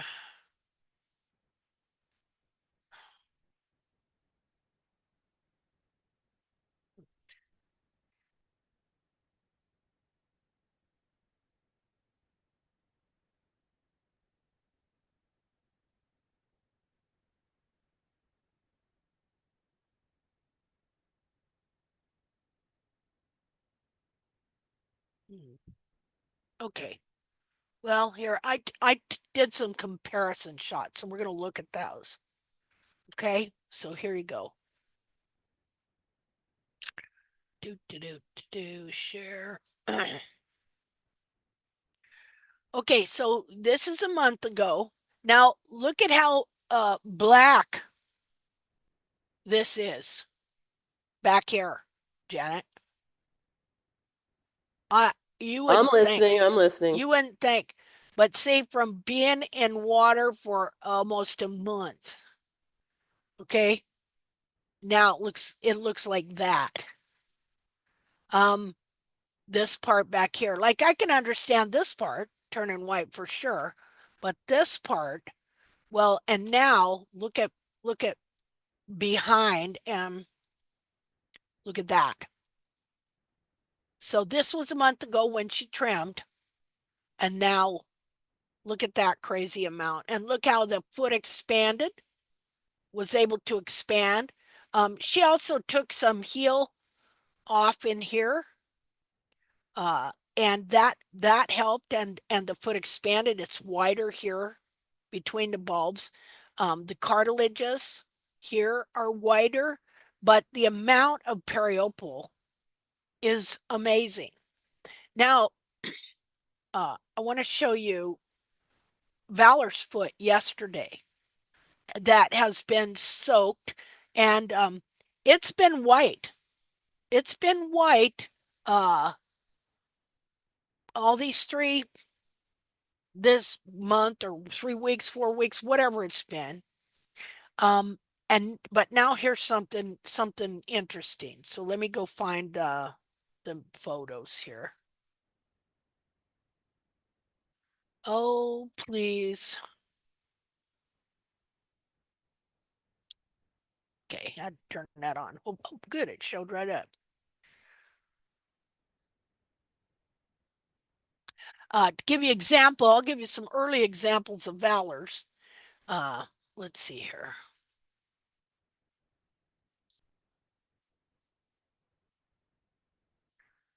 Okay, we'll do this first.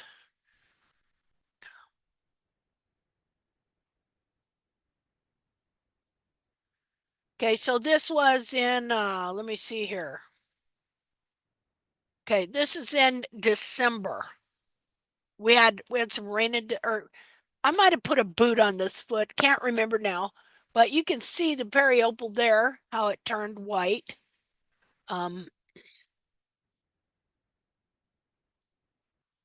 Okay, now let me go.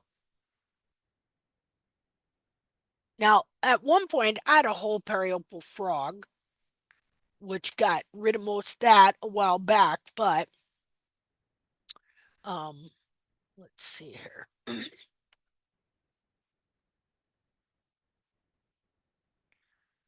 So when people have periopal over their whole frog at the beginning of this, when things, they're just getting started, have you Yeah. ever seen someone's entire frog turn white when they soak it? Uh, I'm well, just asking. uh, uh, I've never seen anybody soak it enough. Okay. Hey, you Um, guys, it's Berta oh yeah. Oh, with hi. Cheyenne. Yeah. I mean, her frog is total periopal with Oh, a cornified frog corum, okay. and her frog doesn't turn white. And there's something about though that some of that periopal that covers the frog Yeah. is mixed with frog. Yeah, It's like it's weird. It just kind of the stuff that grows along the sides is like it mixes in with the frog itself. I But believe that. you know, Yeah. um okay, so okay, I'm gonna get down here. Okay, now My when horse was is turns the frog into tire rubber. oh really? Yes, it's literally like cutting. I can't even use the Proxon on it. It just like gets gummy and um I can't use the knife on it. Ah, It literally turns to a tire. I can eventually, but I've really, if I get the knife started, I can kind of almost saw parts of it off uh-huh, and it grows so fast. So it's not like cutting it off keeps, the frog soft uh-huh. and soaking helps a little, but it's still like a wet tire. Yeah, It's see, amazing I how run into that a little bit myself, you know. It might mean that that's real frog. I don't know. I can't remember what's going on with your horse though. no, it's definitely not. It's It's so not. no. It's the Well, like you periopal, know you how you think? well, I know, my horse is the one with the ring bone that I got That's back to right. sound and I'm riding. Um, Yeah. I know if I see him start to take any uncomfortable steps, I need to go after that frog and get it off the ground Okay. Well, now here's an if I interesting don't do deal. anything else. Look at the color of this frog. And I know that's not periopal. That's just uh the inner layers of the frog. And this is from Well, this is from 5/8, about the same time that that Rachel took the first picture of her colt's foot. So this is on 5/8/25.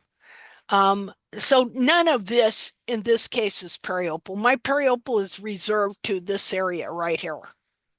But it also is going through some weird changes at this point. But now I'm going to show you what it's doing now and stuff. And of course, what I'm doing is I'm trying to get this whole, first of all, we know that on the true foot, the frog lips aren't curved. See?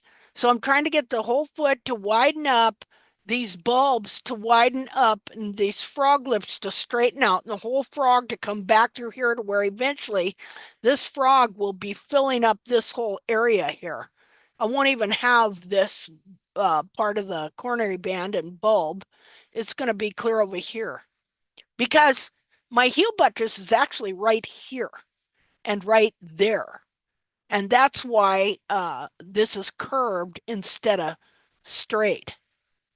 Okay, but I'll show you what's going on now, which is interesting. Just a minute here.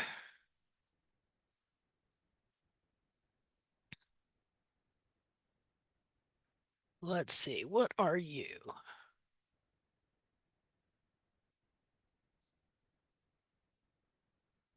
Okay, 5:30. I want to get to yesterday. What are you? Oh, still 5:30. Let's get down here.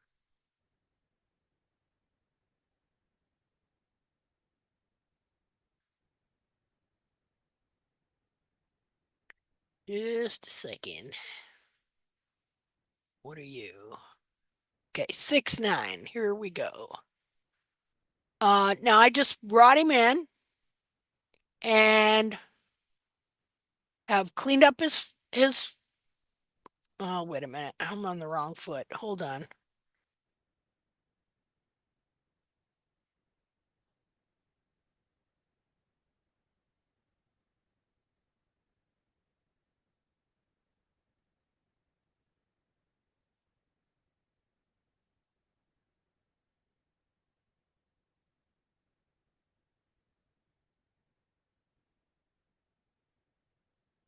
Okay.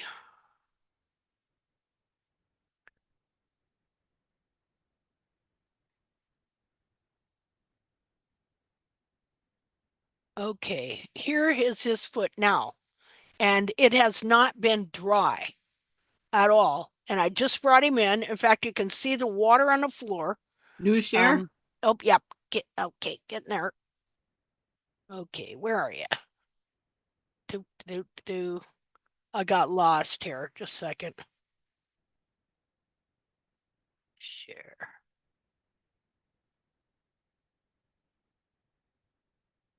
Okay, here's his foot now. Before I kind of trimmed him up again and stuff. But uh everything has totally changed. The periopal is not as white as it was. See, like I say, this foot has been saturated, but it's changed and moved a lot as well. Um, so just the difference between look at this isn't white at all. So figure that, but this part that's still pulled down here a little bit, see the difference? So strange. I have never seen that before. And I've probably got more heel wall or more wall here than ever before. The coronary band is only this wide. And so, and of course, my heel buttress is still clear over here. The heel buttresses are right about here now. Because, I've been taking this wall off. The foot is widening out. Let's see, let's look some more.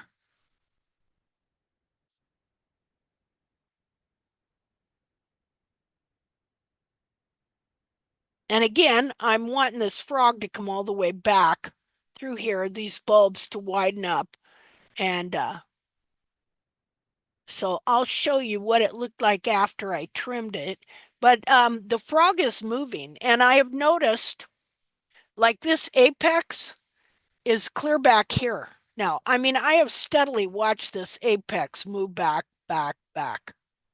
Because see, this whole frog has to come back. This part here has to come back into here and then move up high between the bulbs. Like, okay, that frog, this part here that you always see right there, it is going to move back and it will be clear up between the bulbs right here. This little part here is going to have to spread out to here.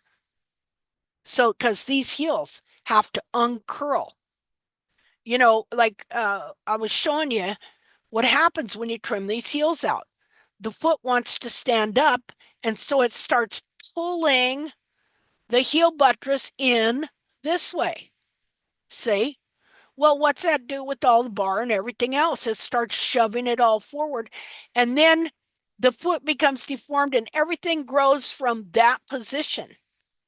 One of the best things I think I'm learning is how to remove bar material so that these heels can actually move. Um, Linda, yeah.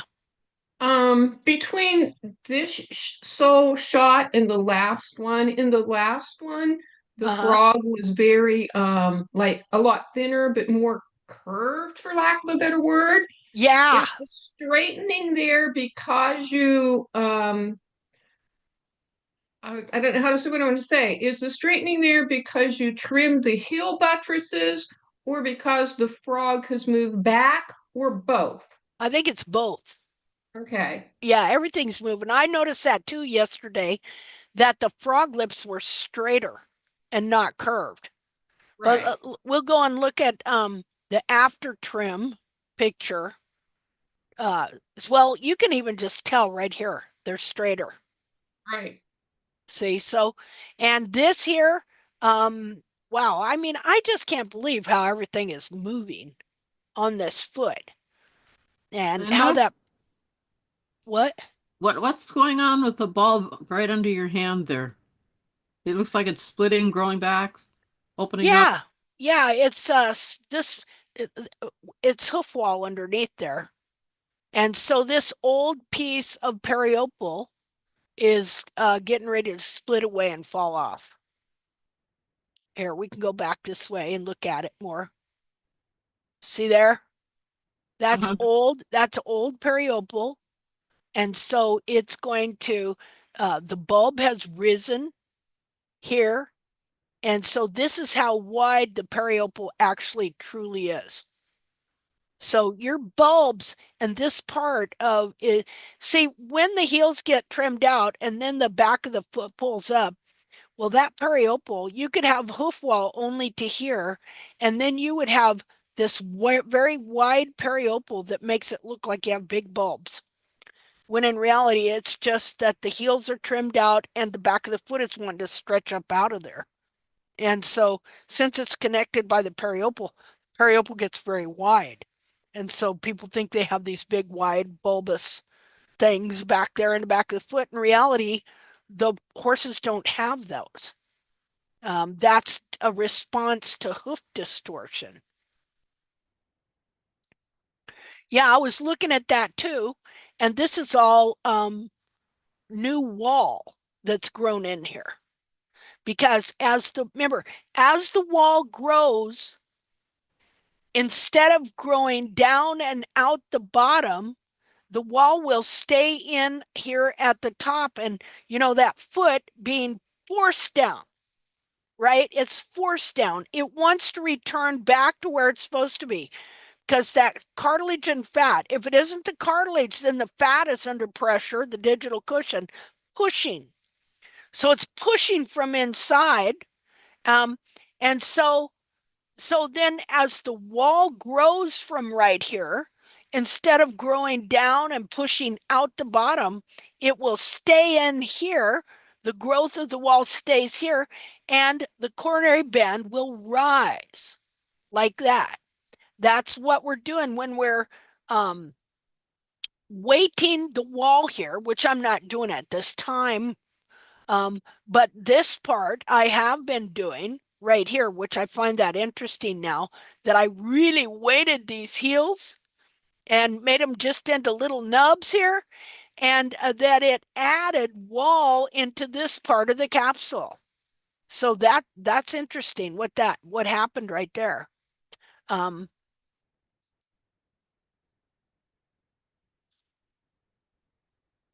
See, I You do always, realize that you're proving your theory from years ago that the coronary band should be the same width the whole way around the foot, right? yeah, yeah, it's coming to I'm pass. good to see. It's nice to see that. Yeah, it is. Thanks for noticing that. Well, I Um, did.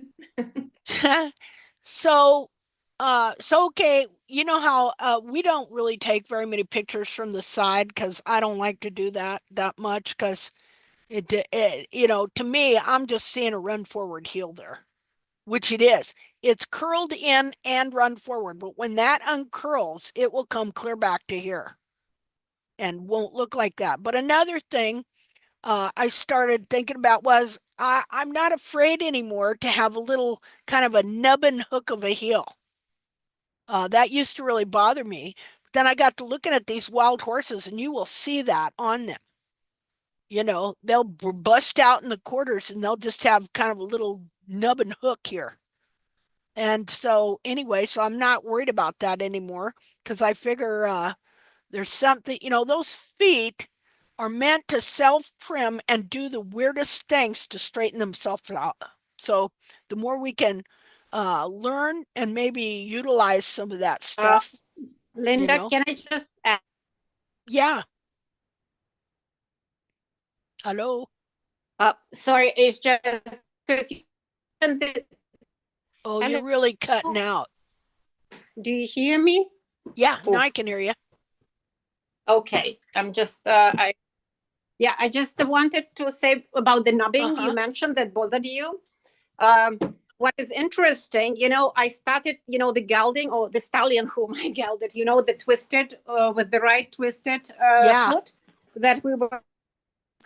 I started to rehab his hinds, and what I was confronted with, I saw that he's kind of like he's rolling his heels. That him to snubbing. It's as if he's rolling his heels back. That's what you're talking about, I think.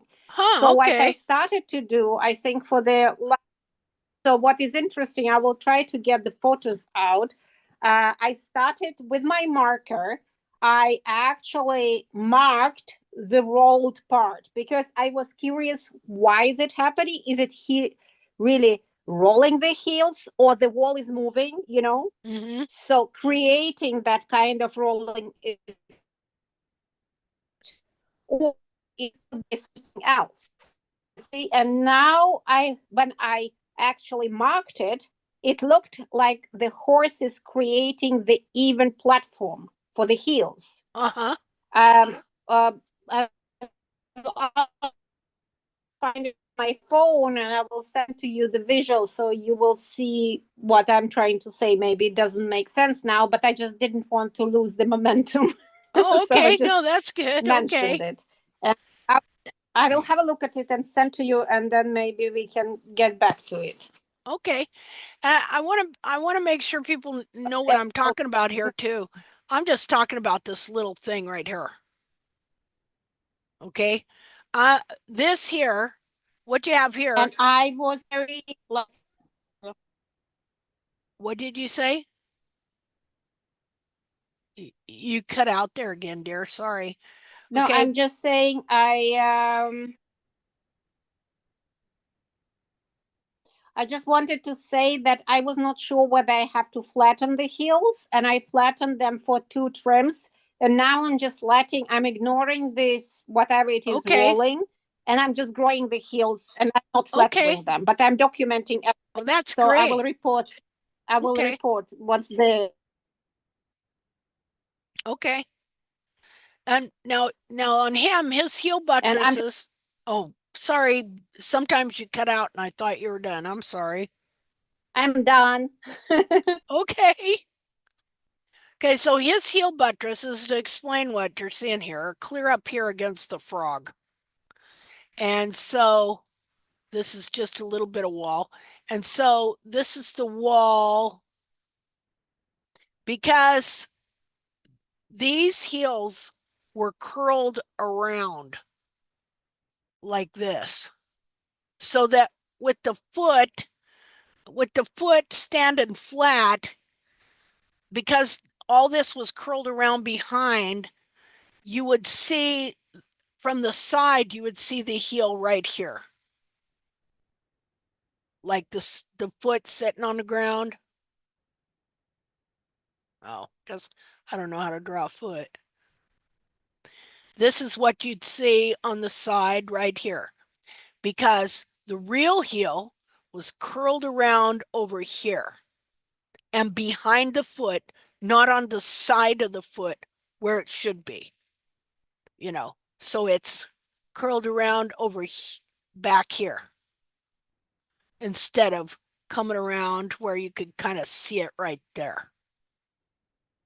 And I asked a question about those heel tubules that were being discussed in one of the last recordings that I wasn't online.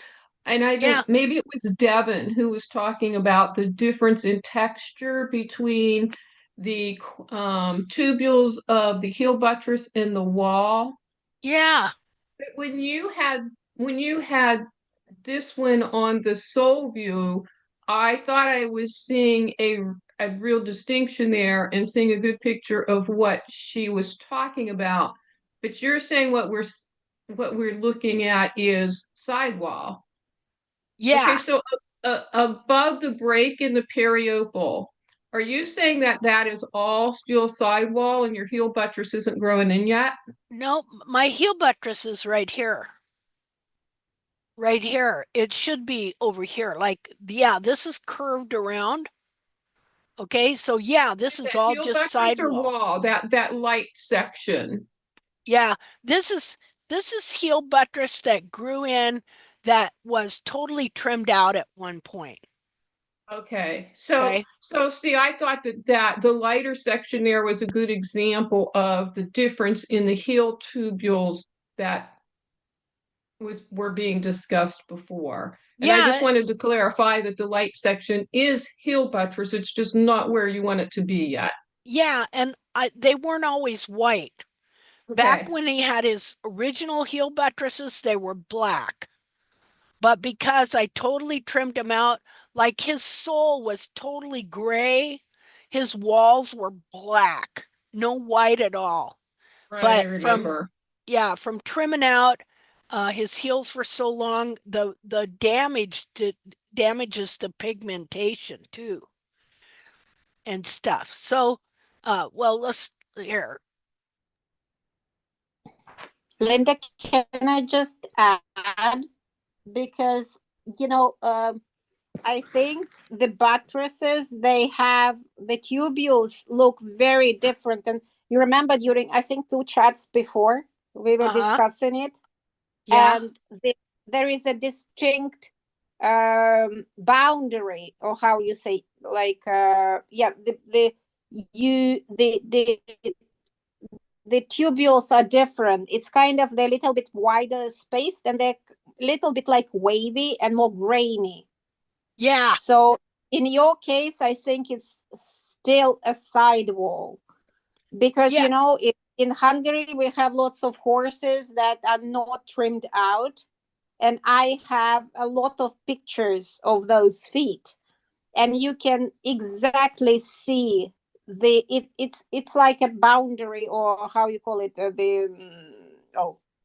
you just see that it's different, basically. Let's think about it as a structure, okay? You have a building. They put in the four corner posts of steel. Then they Yeah. build the rest of the building with lesser strength material. Yeah. That makes And I sense. think the buttresses on a horse are probably a more dense material than the hoof wall because their job requires more strength than the hoof wall capsule itself. That makes sense. You You know, so know? I always think that me, in my mind, the buttress material, the true buttress, the material is stronger and denser than the actual hoof capsule material because its job requires it to hold more weight up. Mm-hmm. That makes sense. Yeah, it Linda, does. That's I how just I've always thought of the buttress because I always thought of a building. You have your four corner posts made out of steel or concrete, something very sturdy Yeah, that takes the brunt of the weight of the building. And then the walls of the building, they do have some structural strength to them, but nothing like the corners. yeah. That makes sense. I believe that. Yeah. You know, So and yeah, I Linda, mean, if it's a denser material, it's going to look different yep. than the capsule itself. You know, what it exactly looks like, I don't know yet. But in my mind, it always had to be a stronger, denser material than the capsule. Yeah, I would think so And too. that would, Linda, I just sent you the picture. Okay. It's not like the trimmed. I mean, it's mid trim, but it doesn't. You just to look at the material, you know, Okay. how different. And I have a number of feet from different horses with this same pattern, basically. Well, let me go find a picture here. Just a second here. while you're looking for that, regarding what Janet was saying about the buttress and the denser material, that would make sense. And it would also maybe explain why heels will run forward so easily. Because if it's truly the wall is softer than the buttress would hold it up better than the normal wall Yeah. material would. Yeah, and so with the buttress trimmed out, then the wall runs forward Right. because it doesn't have the stability. The stability or the strength of the denser material. Yeah. Okay, so here you can oh, let me get But hope you're cutting out there again. Let's see. I want to enlarge this.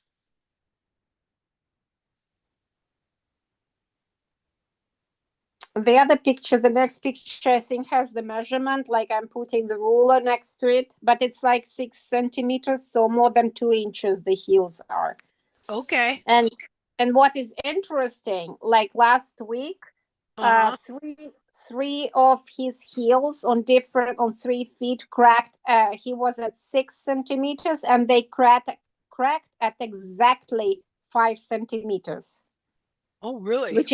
Which is also very interesting, and I wanted to send it to you because it kind of again points out to the fact that the heel should be in the area of 2 inches.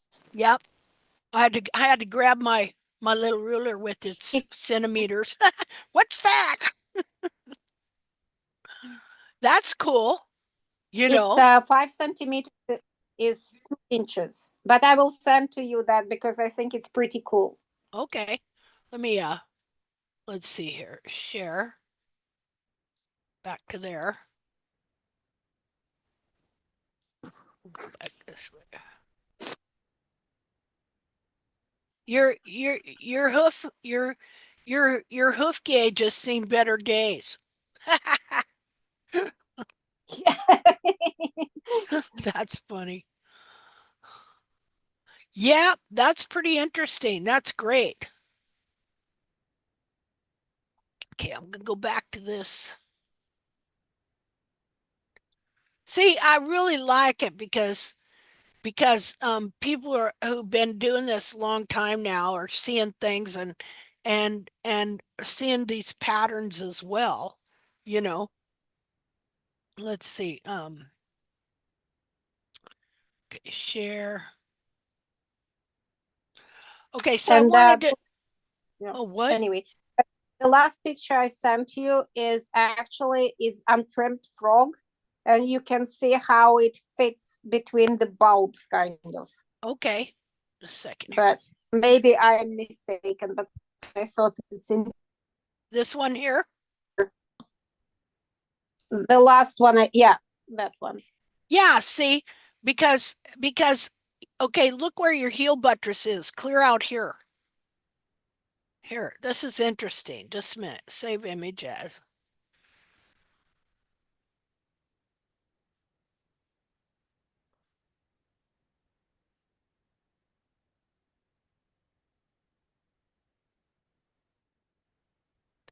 So this frog ends right here. This frog, let me annotate on there. Can I get bigger? Okay, so here's the frog right here. Okay, look at where it comes up, clear between the bulbs. Here.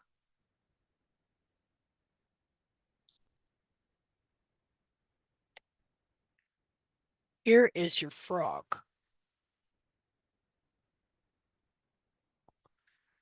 So you start looking at these feet where the frog is not placed right. Okay, and you will see this image right here. Only it's, instead of being up behind the foot, it's up here. It's clear up here, up in here, under the foot. See, all this gets pulled down under the foot. And I'll show you here, just a second here. This is a great picture. You Here. also see the crack on his lateral at 2 inches. You see the crack in the heel? Right. Is that it? On the right side? Yeah, that's where your cursor, and there is a crack. Go down. Yes. That's how he cracked his heels. Oh, I see it. He cracked his heel like that? And he cracked it on 3 feet like that at really? At 2 inches. I just didn't have time to compile all the information and send to you. Wow, how interesting. Very interesting. Wow. I wonder if you hadn't trimmed it, if it would have notched out right there to keep it that length. Boy, that's interesting to think. Well, I mean, the crack actually goes down, right? Like it would notch if it hit anything that would snap it out of there. So what he will have a pointy, he wouldn't have a heel platform, he will have a pointy kind of heel, thing. Yeah, and what would that do? That'd drive his heel back. Yes, right? Exactly, because of the angle. Yes. Wow. And I started, I need just to put together, because he's a very interesting case. He has very nice, he never been trimmed out, but he has roundish and very spade-like feet. But very, very strong. Because I just, this horse had problem with picking up his feet. And I really couldn't trim him. I just didn't have the energy, whatever. Yeah. And he survived because he has good feet genetically. And now I started to work with him, and I really would like to see what that can do to him, to his type of feet.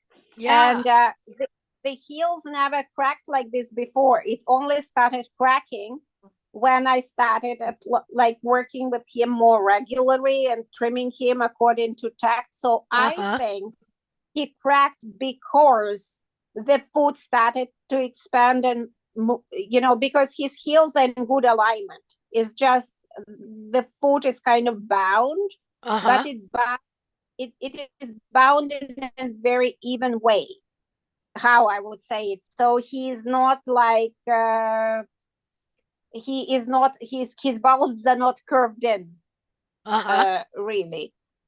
And has really good heels. His hairline is almost straight. But I just would like, but I think he cracked because I started to apply tact and let him, and created the conditions for him to grow a larger capsule. That's what I think. That's That's awesome. because Really I never interesting. I have him for 3 years and I never witnessed him cracking heels like that. Huh. So I just going to record everything, and when I have time, put everything together and write something up, like my observations. Maybe it could be helpful. Yeah. Yeah. Well, and it's funny how this shows up right at this time when I'm trimming and thinking, you know what, I'm going to quit worrying about hooks, you know, because look what that, and I'm not saying this is the right thing or anything. Okay. I'm just saying this is a stage I'm going through where I'm thinking about things. Um, and so, you know, I didn't like it because, we would like it if everything was just the same level, and stuff. But I find that in trimming these heels, um, that sometimes uh my heel can't be level with the sidewall. Yes. Okay. And so I wound up making these little hooks. First of all, something I was doing was I decided I wanted to bevel back into here. All right. Not the heel. Like I never ever would do this number. Okay. That's what they're doing. See, doing like this. Yeah, but it pushes forward everything. Right. It pushes the whole wall and heel. Think about it. You're trimming the buttress out like Marilyn was talking. You know, when you don't have the buttress, the sidewall pushes forward easier. Um, so you're making underrun heels when you do this. Um, but here it would be kind of the opposite. Um, if you took a chunk out like so, and of course, I got this really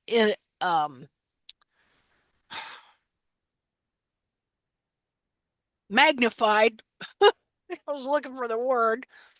And so that's looking like an awful huge chunk, but probably isn't as big as what I'm thinking, because then if I reduce it to about the size that the foot would be, which is about what I got in front of me, this is actually kind of what I've been doing, kind of what I did in this last trim. I kept looking at the side of the foot from the side and deciding I wanted just the slightest bevel all to what I could see. And so in making that bevel and also making some, I didn't necessarily uh, make uh, a notch, but I did kind of, you know, I don't like to call it a scoop, but I did kind of make an arch there to give it room, and of course later I think I did make a notch. But when I have this foot reduced to uh about the size the foot would be if I was holding it in my hand, like I got it on my computer screen, this little crack here, just a minute, winds up, uh let's see here, winds up being very small, almost like, see if I came and beveled the very edge here. See, almost being like that. That's pretty interesting. And especially since you said it did it on more than one foot, you know? So, Yes. well, that's awesome. Okay, so let's see. So I'm gonna go back here and show you this deal here. Okay, so on the 30th, I trimmed this foot, and like I said, I decided I wanted to bevel all this to see if I could just, because I had some kind of horn tubules that were kind of far forward and things like that, see if I could get this area to come back more. And so from the 30th until yesterday, um, this is where what happened to the foot in the meantime. And I saw some interesting observations. One of the things I saw was it looked to me as if the heels uncurled some. Because look how I have more white showing back here than I did here. And you see that the cartilage is more expanded here than it is over here. So I thought that was pretty interesting. And it looks like I actually have more, maybe not, but I thought I had more heel platform here as well, the distance from here to here. You know, you have to, at least I do, I have to stare and notice minute differences, you know. So I thought, anyway, I thought that was interesting. And of course, that's when this heel here too, when I got growth from really weighting this heel. Like, okay, so look, I've taken weight pretty much off of this part, and most of the weight is on the very, very end here. And I think that then when this grew up here, that it left capsule wall in, because under this part that's broken out that you saw in the other pictures, it's like solid wall. All under there is solid wall, clear up into here. So, and still, this is primarily sidewall and not the real heel buttress. Because my heel buttresses are curved in, and they're pretty much trimmed. They're not trimmed out, but they're trimmed over so that hopefully they will push out, you know. And so the Linda, but you can clear what? the Oh, parts you're of cutting the out. in these pictures, in this two am I cutting out? Yeah, a little bit. Yeah. Hello. Okay, what I'm just saying, in the hairline, you can clearly see the difference where the hairline curls, and then this next picture, it's straightened out. Like at the back of the foot, at the very back, Yeah. there's a curl. Yeah. And also before the scar where he had an injury, it was a curled, and then it became absolutely flat, that area. Okay. Just before the cut. Right here. Yes. Yeah, it's straight, and look there, it's a curvy thing. Yep, that's right. And what it sure did. I just wanted to notice, maybe it makes sense, because I'm kind of I always, when I sit and look at my pictures, I always take the ruler. And of course, we have maybe the angles are slightly different.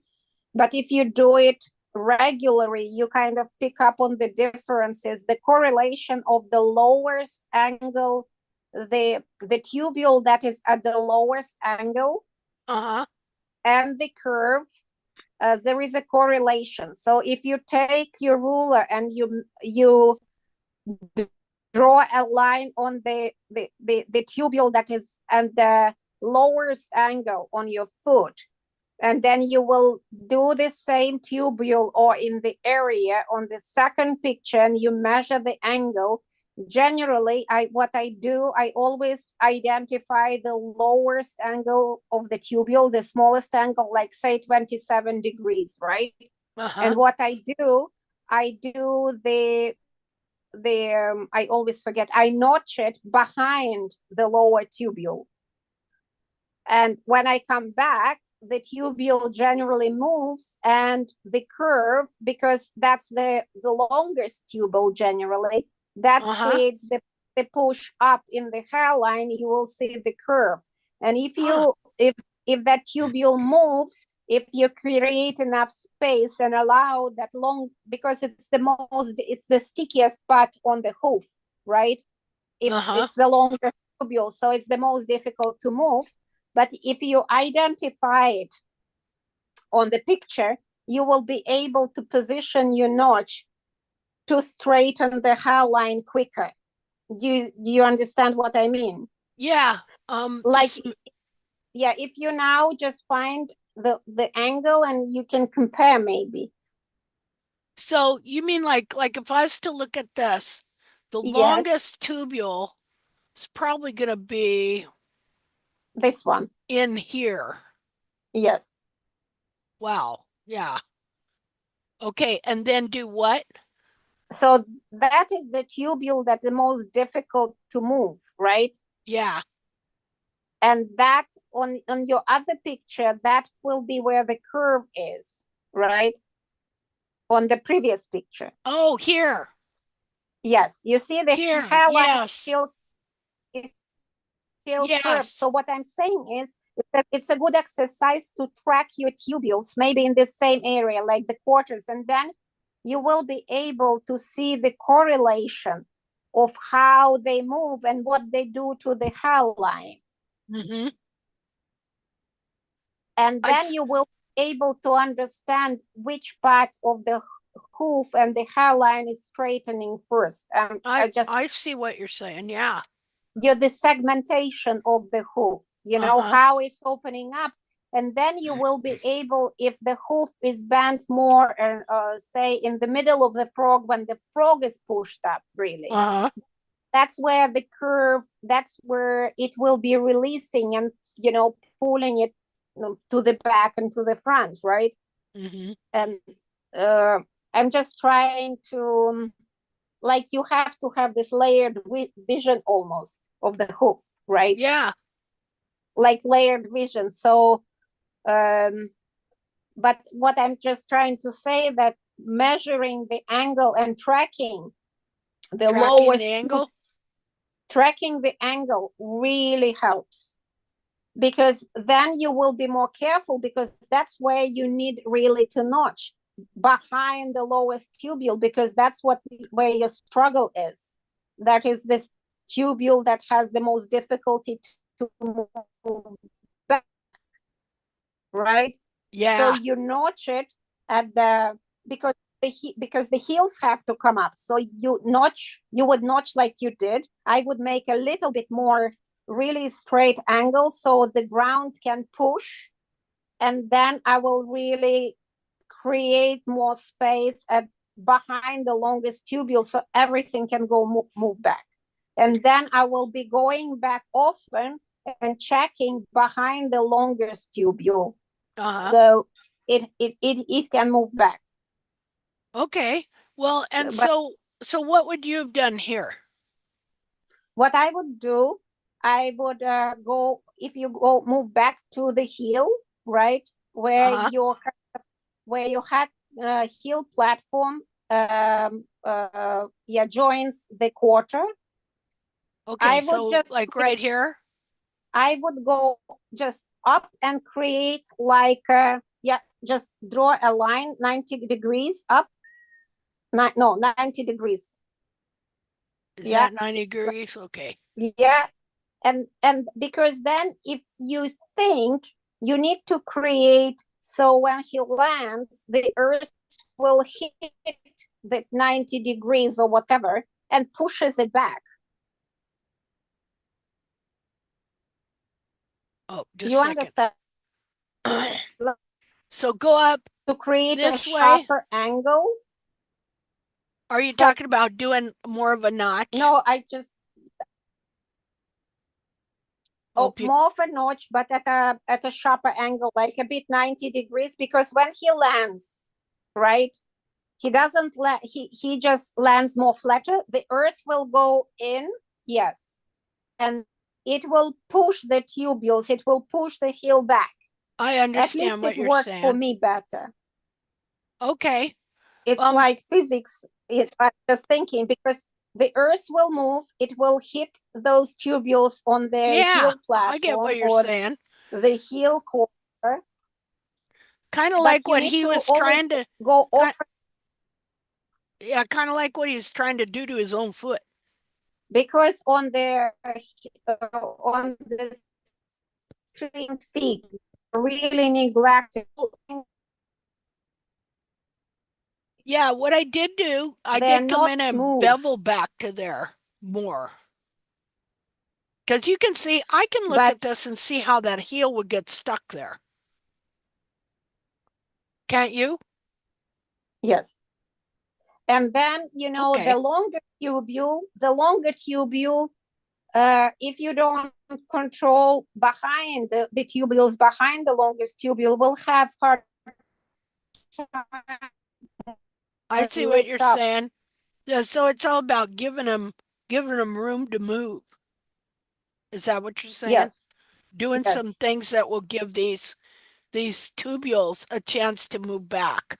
Maybe just to experiment with angles and really think when the earth moves in, how it will affect, how it will push against the tubules. Yeah, that makes sense. That makes sense. Thank you. Because naturally when the human trims, we want to create a nice appearance, but nature is very economic and it's not pretty. That's right. That's right. And I'm really glad you said that, because it is a temptation to want to make everything look just right. And that's usually when you screw up. Just like I got this one picture. What I'm observing, and maybe I'm not right, but it's just something to think about, and maybe somebody will use these ideas and come up with the right ideas. Yeah, well, no, but I see what you're saying. It took me a minute, but I do understand and stuff. Okay. And that goes in with what I was saying too, with I decided I wasn't going to let hooks in the heel, like instead of having totally level everything, hooks in the heel, if what was in front of the heel was lower, I wasn't going to let that bother me anymore. Because I was kind of thinking along those lines too. Maybe the ground will help push it back if there's kind of a hook.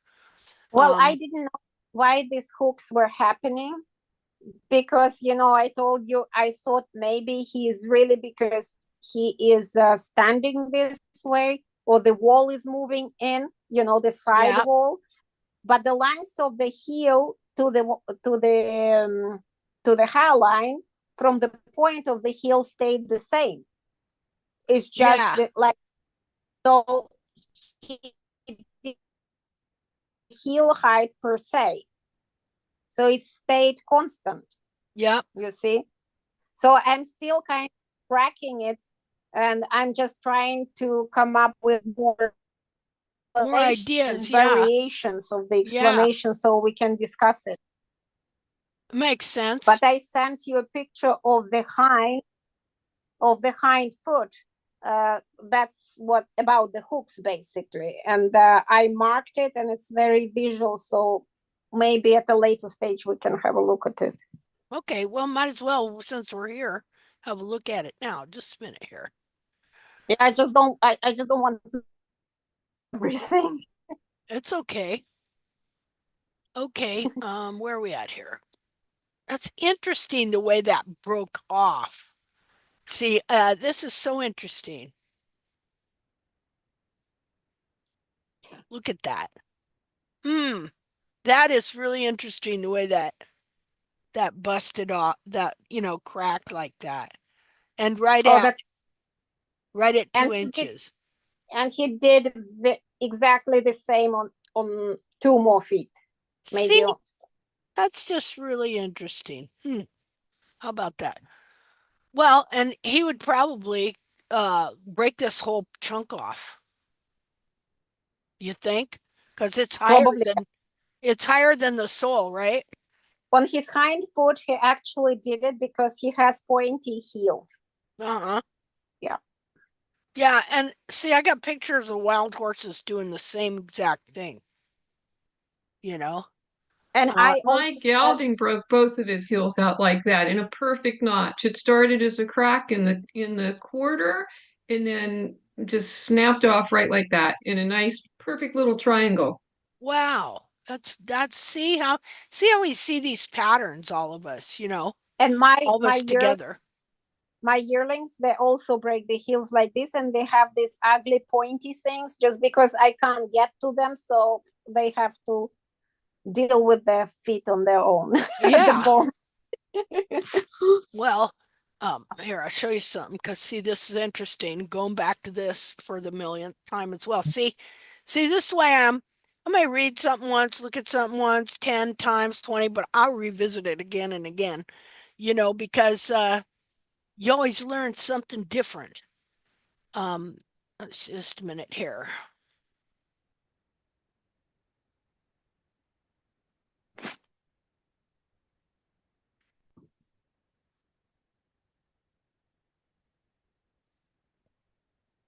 Okay.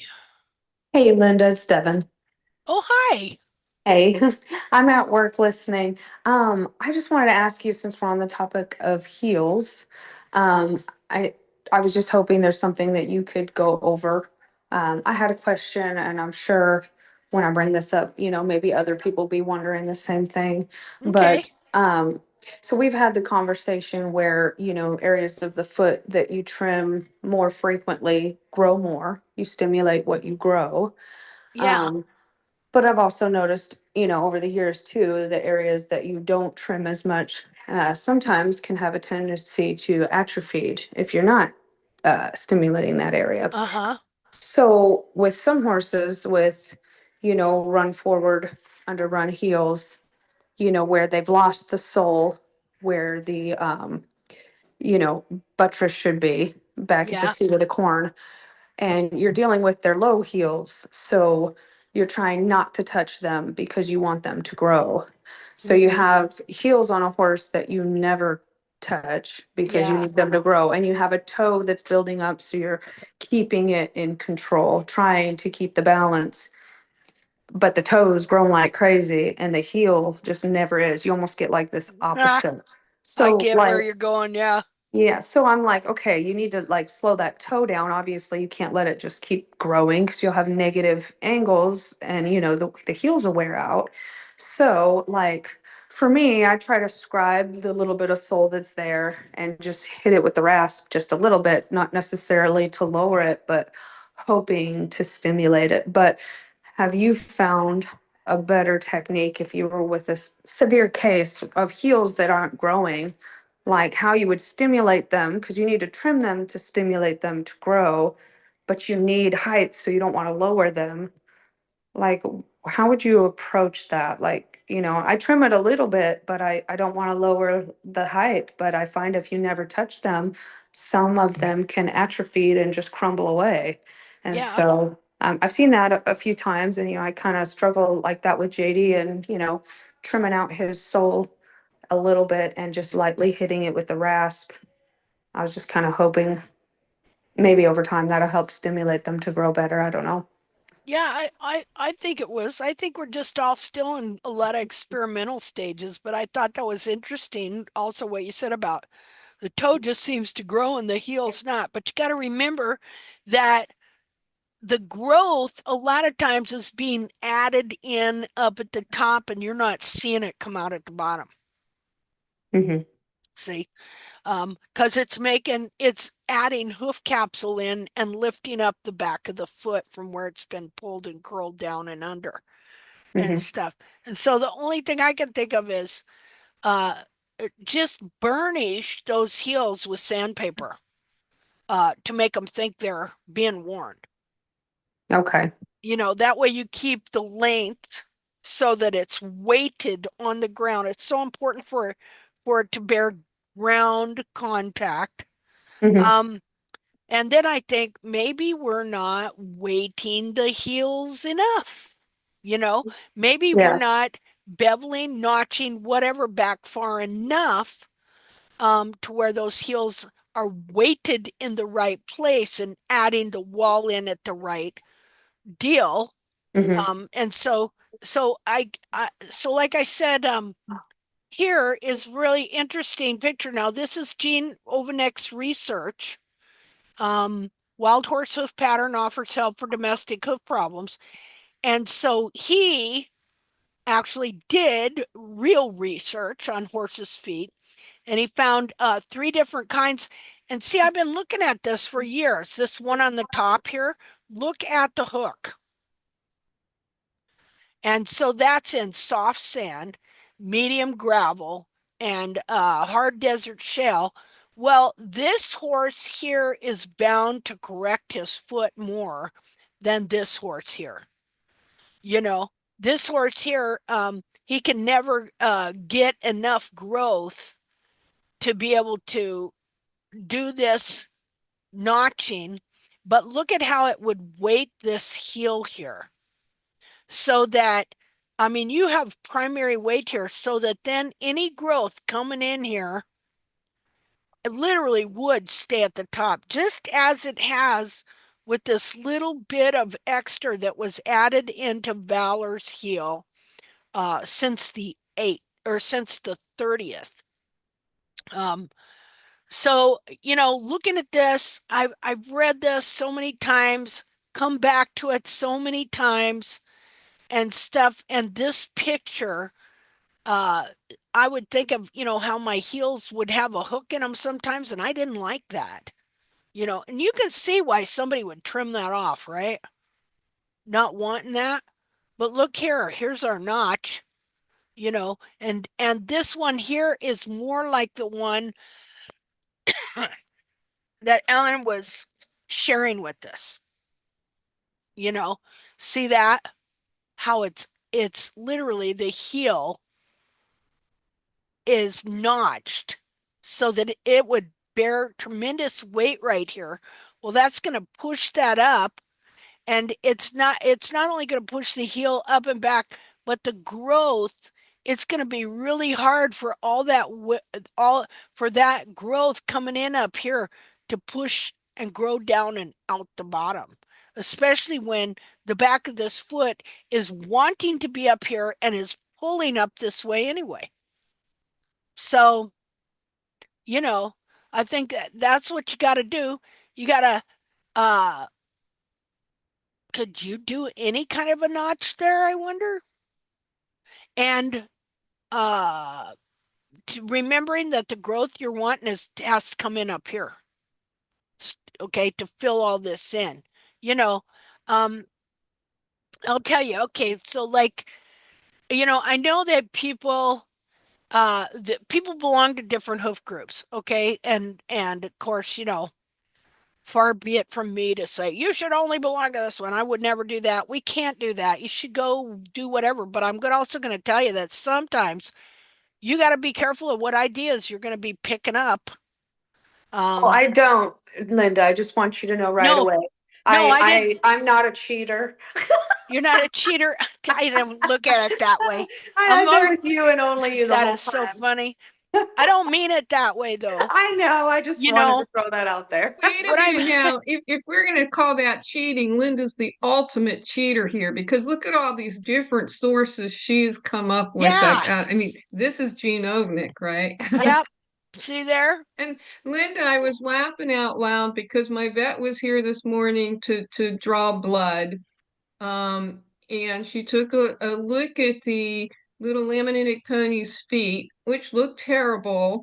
But you Uh-huh. know, I have them notched just like this. And she's like, "Oh, you got to get the heels down." I'm like, "No, I'm trying to push the heels up." And it was just like it was trying to explain the most alien concept in the world. And this is that same pony that I shot you all the video of that was like Yeah. charging around the field, bucking and kicking, right? Yep.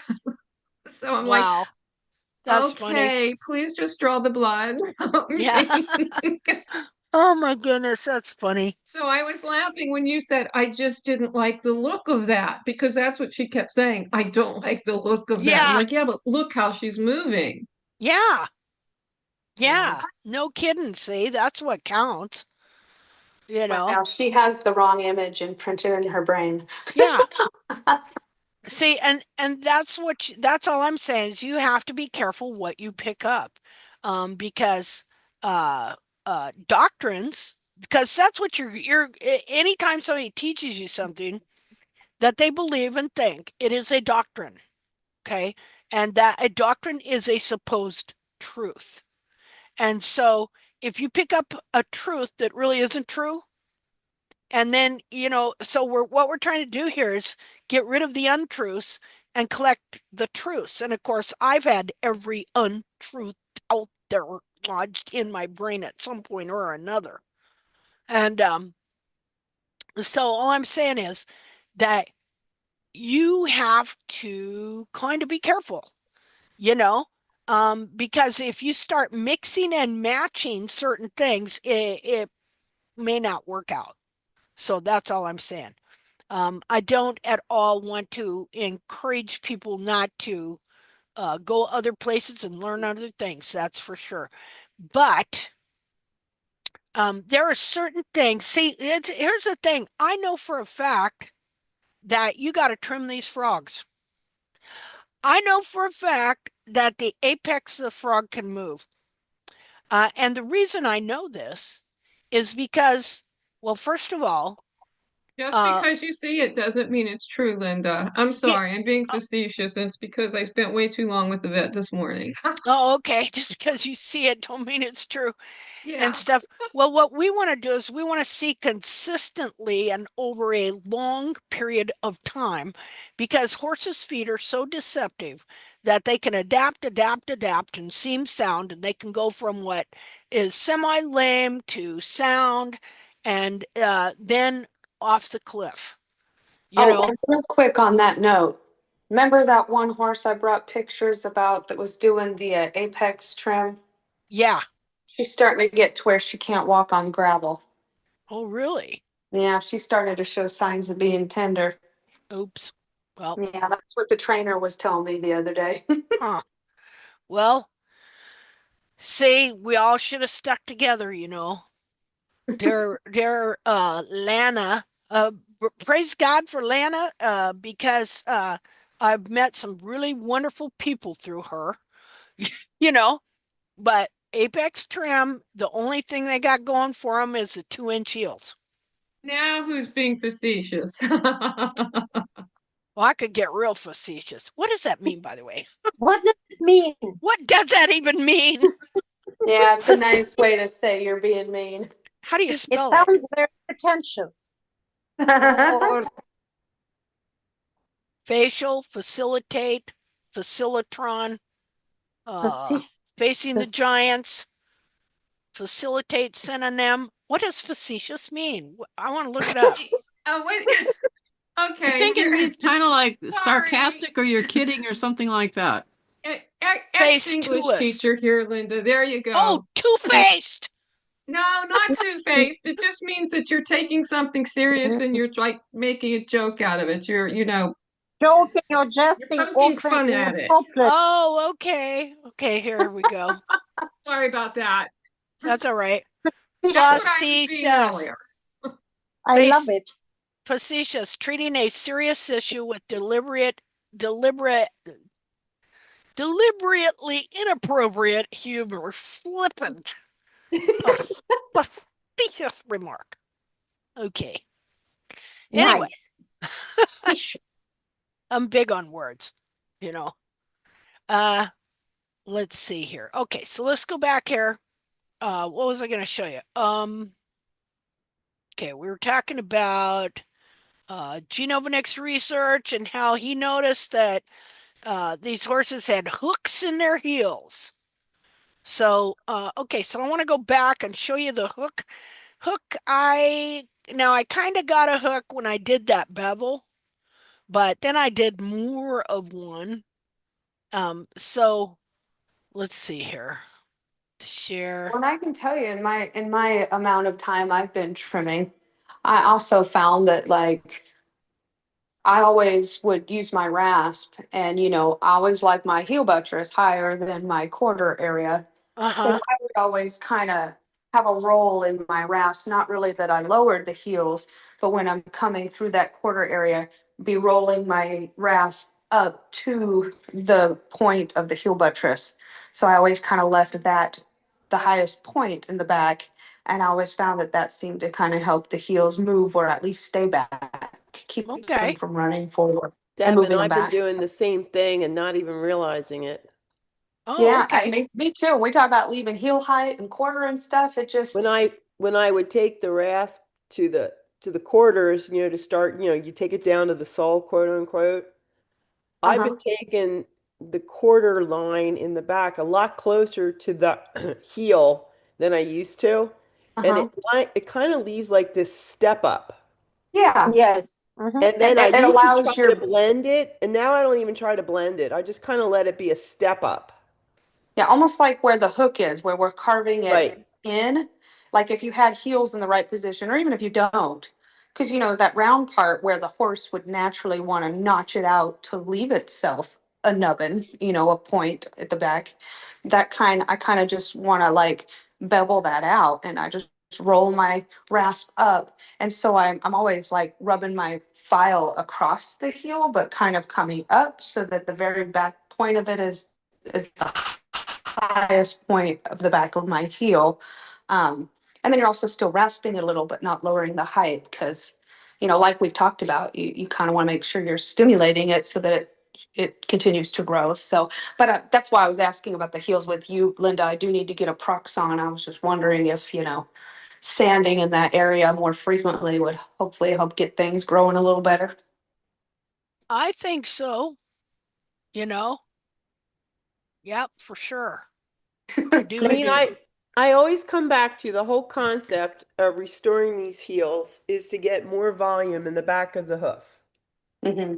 in the capsule. I mean, it all comes down to we have shrunken the capsule from the back. So now we need to do everything we can to restore the volume, the space allowed for the cartilages in the back. So I always just keep going down in my head when I'm trimming is what will push that hairline up so that I can get more volume in that capsule and just slowly build volume, and then the cartilages on their own will start coming back again. And that's where I keep coming to weighting the heel a lot more than the rest of the quarters. Hmm. We got to get more volume back there. That's the whole point of all of this is we need to make that capsule bigger. Yeah. Yeah. And that's where I struggle with my gilding JD because he's never really had any heels. They've just been like crumbly. So even when I leave them and they grow, they just crack and want to start breaking. And I'm just like, "Ugh." He's always had really thin hoof walls, especially in his heels. So that's like always been an issue with him too. I'm like, what is wrong with you, horse? So yeah. Do you leave in the seat of the corn on that horse? Do you leave it in pretty high up to the top of the heel or do you cut it out? Well, the problem is with him is like the hoof wall is growing, but like I mean, I do believe he's getting better because it looks like the sole's moving back into place, and it just seems like it's taking forever. But like for the longest time, he have would just have no soul. Like it's almost like the capsule, he's got a small capsule anyways. And so looking at him, you'd be like, oh yeah, he's got a tiny foot and it's in place and blah, blah, blah. But, and this is an issue with his foot that I've dealt with forever. So I'm like, okay, that's just him, whatever. I rescued him, no big deal. But um, he's never really had soul in the seed of his corn. Like it's just hollowed out. It's always chalky and coming out. Like Yeah. he'll have all of his soul in his toe. He doesn't really grow bar. His bars are cracky. And it's just that whole back area is very weak on him. So, Yeah. and then, trying to get the toe back, otherwise it will just not only grow, but build up and he'll Mm-hmm. just be rocked back. And so, and so he will have a lot of pain just from the negative angle. So keeping that toe down and keeping everything in a position where everything can shift back. But on him, it just doesn't seem, any other horse, it's like, yay, we're making progress. Woohoo. I'm telling you, if I had issues like this with every horse, I would have gave up trimming a long time ago. I started trimming because of him. And it's my Mm-hmm. success with everybody else is why I still do it. But it's like, what is wrong with his feet? Yeah. Because his heels are just so cracky and thin. He don't get a lot of sole back Yeah. there. So So it's probably, it's not real heel, it's sidewall. yeah, And so yeah. your real heels are way curled in. I mean, the heel buttresses can be totally turned in and to where almost the bars are. Yeah, and you saw the feet. Like his Yeah. feet were more bound than we thought. I literally Yeah. think I got like the worst case of ingrown to the point where it's so bound back there that like nothing can grow. So I opened it all up trying to get it to expand to leave room for it to grow. And it looks like it may be coming in, but that's kind of where I'm like, maybe I just need to stimulate these heels a little bit more because Yeah. any other horse, I do that like hook and try to get all that stimulation. But with a horse like him, where there's like nothing almost, I'm like, well, Yep. maybe me never touching that area is making it atrophy more on him. Yeah. You know what I mean? So I'm Yep. like, I'm trying to get there and scribe what I can and file it, even though there's nothing there, just taking a couple soft swipes. And then of course still adjust. I mean, he does grow bar, and I still have been really trimming out his frog. And I could see where the buttresses are like they curled in and like live Well, inside the frog basically. So I've can like cut can you all that send out. us can you send us a couple pictures? I'm gonna have to get some new pictures Okay. of him because I don't have, I think the last picture I shared of him, you shared it on here. Oh, Uh, okay. Maybe I looking just at some pictures might see actually help. the thing about it is I keep learning stuff and understanding stuff, and then I'll look even at the same pictures and then I go, aha. You know, you Yeah, know. I need to take pictures just to compare because I'm like, well, is there changes?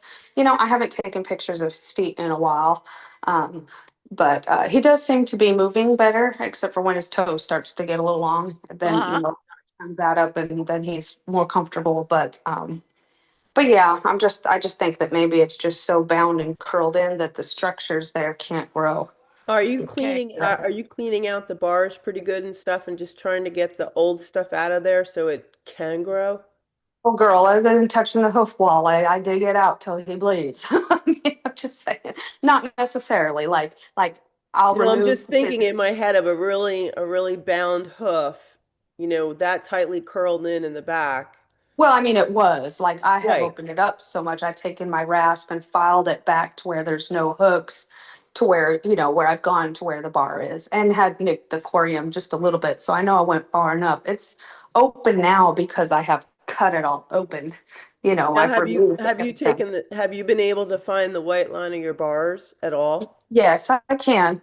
But let me tell you, they'll have like the dirt line or even like because it'll almost get, the sole back there. It's almost like it doesn't grow very much, so it gets a little bit and dies early because it'll easily be like blackened and kind of like thrushy. I'll be like 2 weeks and I'm like, why is it dark already? And I'll clean it out and get down to the live stuff, but it's just so deep in there. And it's like the hard, healthy sole is forward that. And I'm just Right. like, I just don't understand. Like, what is wrong with your It foot? just sounds like it's so deeply covered with old, incorrect material Yeah. that nothing can grow because it's just trapped. Well, and here's the thing. I want to get height back there Yeah, to get his cartilages and stuff to come up, but I can't like his heel. Like I say, I'll get them so long and then they'll start to crumble away. And so I'm like, gosh, dang it, I need to get more height back here to lift up the back of the foot to allow that. And so now I'm just like, do I just need to epoxy him some fake heels? but So uh, Devin, I'm sorry. Uh, you, Hope you're cutting out. yeah, I I wish think I, I had. Oh, I'm cutting out. I'm so, am I better now? yes. Yeah, what happens is you'll go, am So I better? And then you'll what? start to talk and cut out. We'll go, yeah, you're better. Okay, I will just try that. I had a young horse, and his inner foot was folded. So he was struggling. He had the emptiness in his heels and seat of horn for a very, very long time. So if you imagine that the inner foot is folded, it will be empty until it kind of opens up in the middle. Yeah, and I mean, he has gotten better. I'm just impatient. I'm like, hey, it's been like 6 months. Why is he not better now? Um, Well, 6 months I is not know. I enough. do need to take pictures though. Maybe if we evaluate it, we could be like, oh hey, there's some good changes. Cause I'll look Yeah, at his feet and I'm I, like, your feet aren't changing I like everybody else's. Like, what am I doing wrong on you? So I think, anyway. in your case, maybe the changes are small, but they're there. But because you don't take pictures, you don't kind of see the positive stuff. Yeah, that could be. that's probably it. I mean, his frogs are better. At least now I have frog tissue. I don't have, what would have been called center sulcus thrush with a big old crack in the center, so they seem to Yeah. be more filled out there. So I got better frogs, on him. So Hey, there's no such thing as central sulcus. Got to I know remember. I'm just saying that because that's what it used to be, right? That was center sulcus thrush that caused that apparently. Yeah. No. So that's Yeah. what I explained, like that's what he had going on, but really it was the heel bulbs just so compressed that frog tissue wasn't even there. It was all run forward. So I know I've got the capsule back. You know what I mean? I could tell like the sole is further back and the apex has come back and stuff. But the balance of his foot's better. The sole that is there around the front of the toe and everything's better. But it's just still the seat of the corn.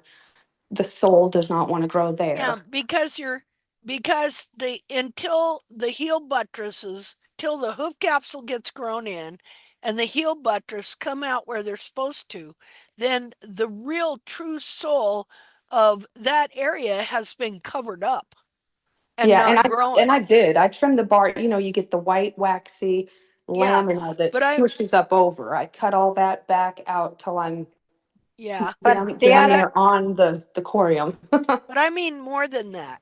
I mean more than just I'm not talking about covered up by the bar. I'm talking about the hoof capsule's gotten smaller, and that area of the foot has literally been bound up in and by the heels themselves. So that's not growing. And so then when you start to unbind the foot and it opens up, that area is concave and hollow Hmm. and it won't be growing any sole much for a while. But the more you unbind the frog, the more all those parts start coming back and back into the place they're supposed to.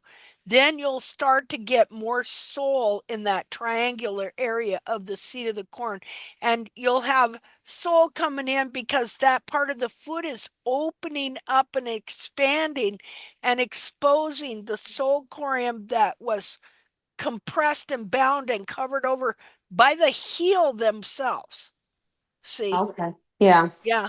Yeah, because I was just Lynn, wondering if I was maybe weakening the heels on him by digging everything out, trying to stimulate it to grow and removing what was there to let new growth come in. Because now the heels that I do have are so hollow.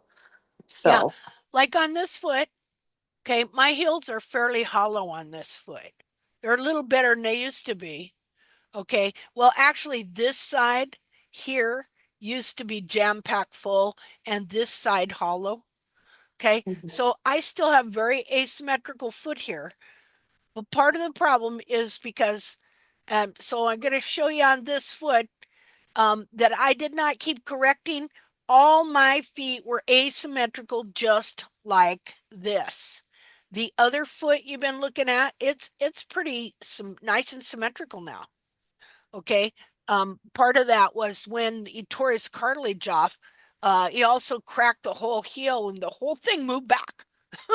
How we were talking last week about bulbs being pulled down? Uh-huh. Okay. Well, see, that's what happened on all these feet. This bulb is pulled way down. On the other foot, the other lateral bulb was pulled way down. Or to correct it, but see, I had this theory on correcting it too. So, like, see, Lynn, all this stuff comes together because, like, when Marilyn is talking about when your heel buttress is trimmed out, the wall has no stability and it pushes forward. Mhm. Pushes forward, what's it do? It pulls the bar out, pulls the sole out, right? Yeah. Well, how's it ever supposed to go back if you never trim it over to where it's supposed to be? See, and I've done this before, but just because you do it before and you were brave then doesn't mean you brave again, you know. And so I've been kind of letting this foot go. So, and this foot, I just decided to go all the way out. And so that's the other foot. Just a minute. Kind of Hey, got close there. that's about what he looked like when I was done with him. Yeah, yeah. Well, I don't want you to see that foot. Okay, so let me show you this foot. Just a second here. That's not this foot. That was the other foot. And okay, I have the same problem. All right. No sole, hardly at all, in one side of the foot because the heel was pulled out and the bar and everything else and laying over the sole, and so the sole is very, very thin. Okay. So And hold see, on that's here why I a wanted to second. ask you how you were stimulating his heels, because I know looking Well, at Valor's not feet not and down to blood usually.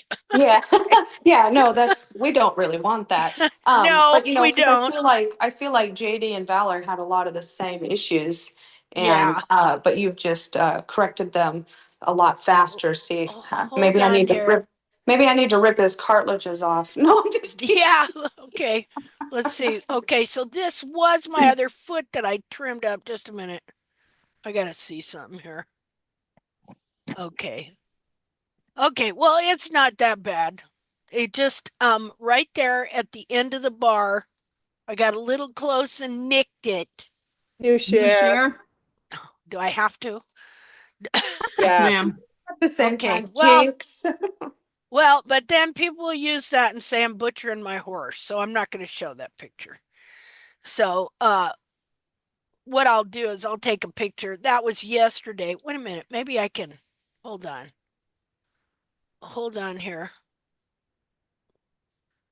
Okay. Hold on. I think sooner or later, every one of us draws blood somewhere along the Oh, I line. think so. If I you know how don't, you're these not getting, scumbags are. if you don't, I start to think that you're not being gutsy enough to try stuff. You're not being gutsy enough to try stuff. Um, okay. Well, I'll show it to you. I don't give a damn what they say. Stupid jerks. Okay, so anyway, let's go back to this foot before. Hold on here a second. I've got to find the other picture. Hold on. So you can compare. Oh, and the other trick I've learned is if you nick a horse, nick yourself, then they can't tell whose blood is who. Yeah, there you go. That's a good one. Ha. Let's see, where am I at here? That's 5'4". Let me get up here. Linda, can I just make a comment? I don't want to be annoying with the Devon's problem with the whole seat of corn.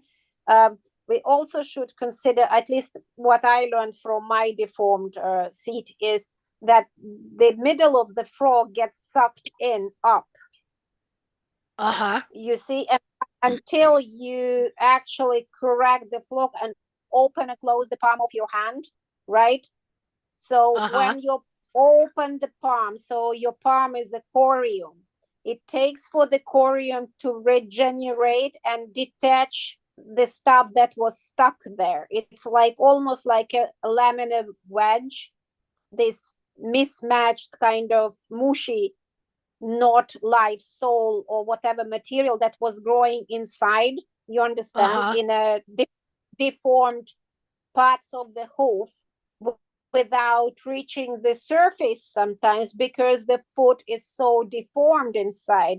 So the corium continues to grow the hoof or the sole material, but it's impacted inside without wearing off because it's in the creases of the hoof, of the contracted hoof. You understand?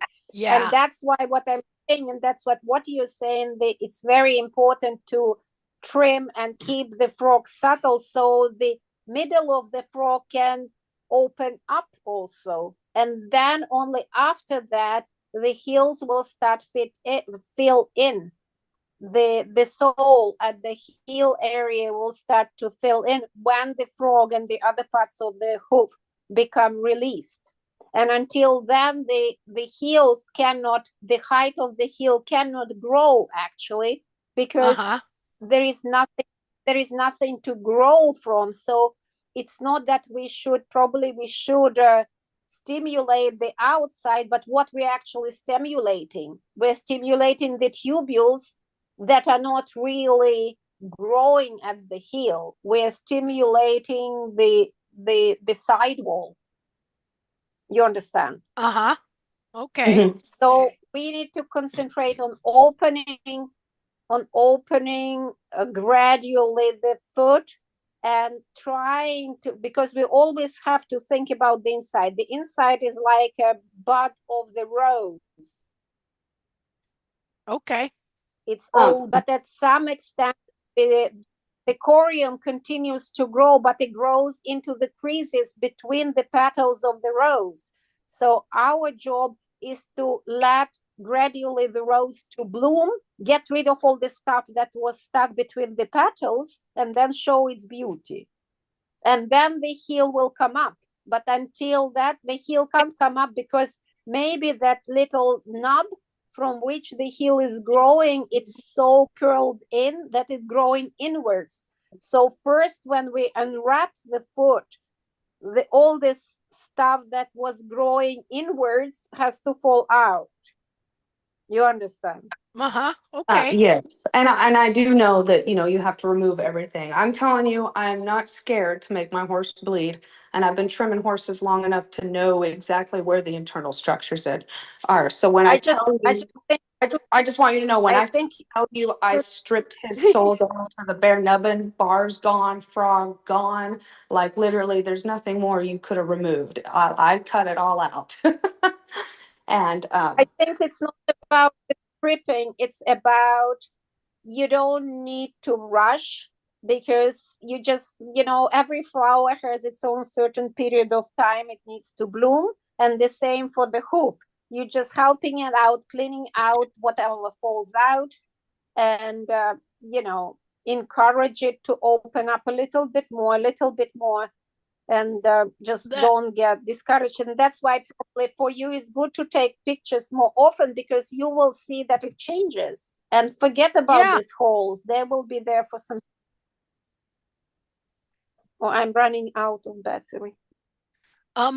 You're running out of battery?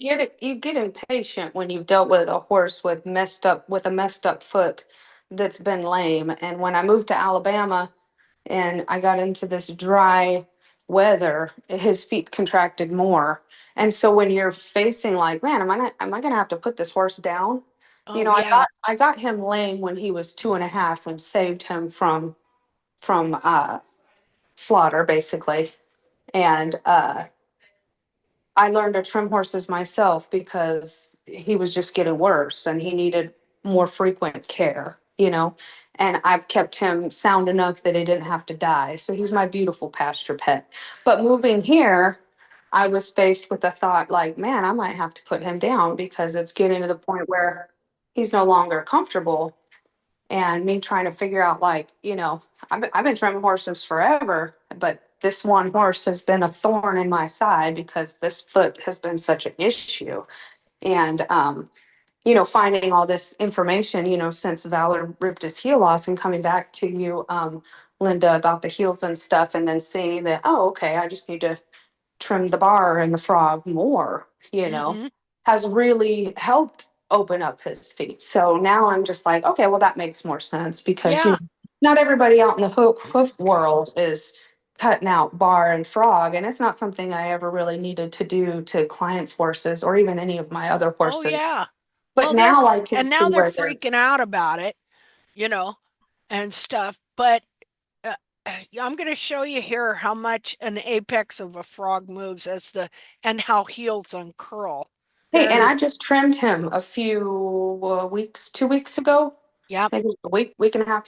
And he actually had a dip. You know how the sole, when it's ready to come out, cracks around the apex of the frog?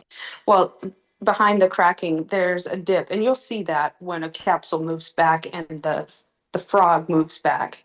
You'll see a dip, an impression basically where the frog was.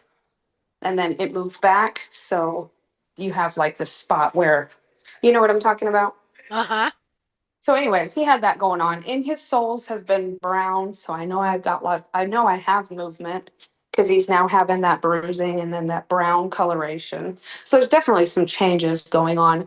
I think my biggest thing with him is like I don't have the height in the heels, and it's like they're just not growing. And that's why I wanted to ask you because I don't want to just rasp them off to try to stimulate them to Well, grow. yeah.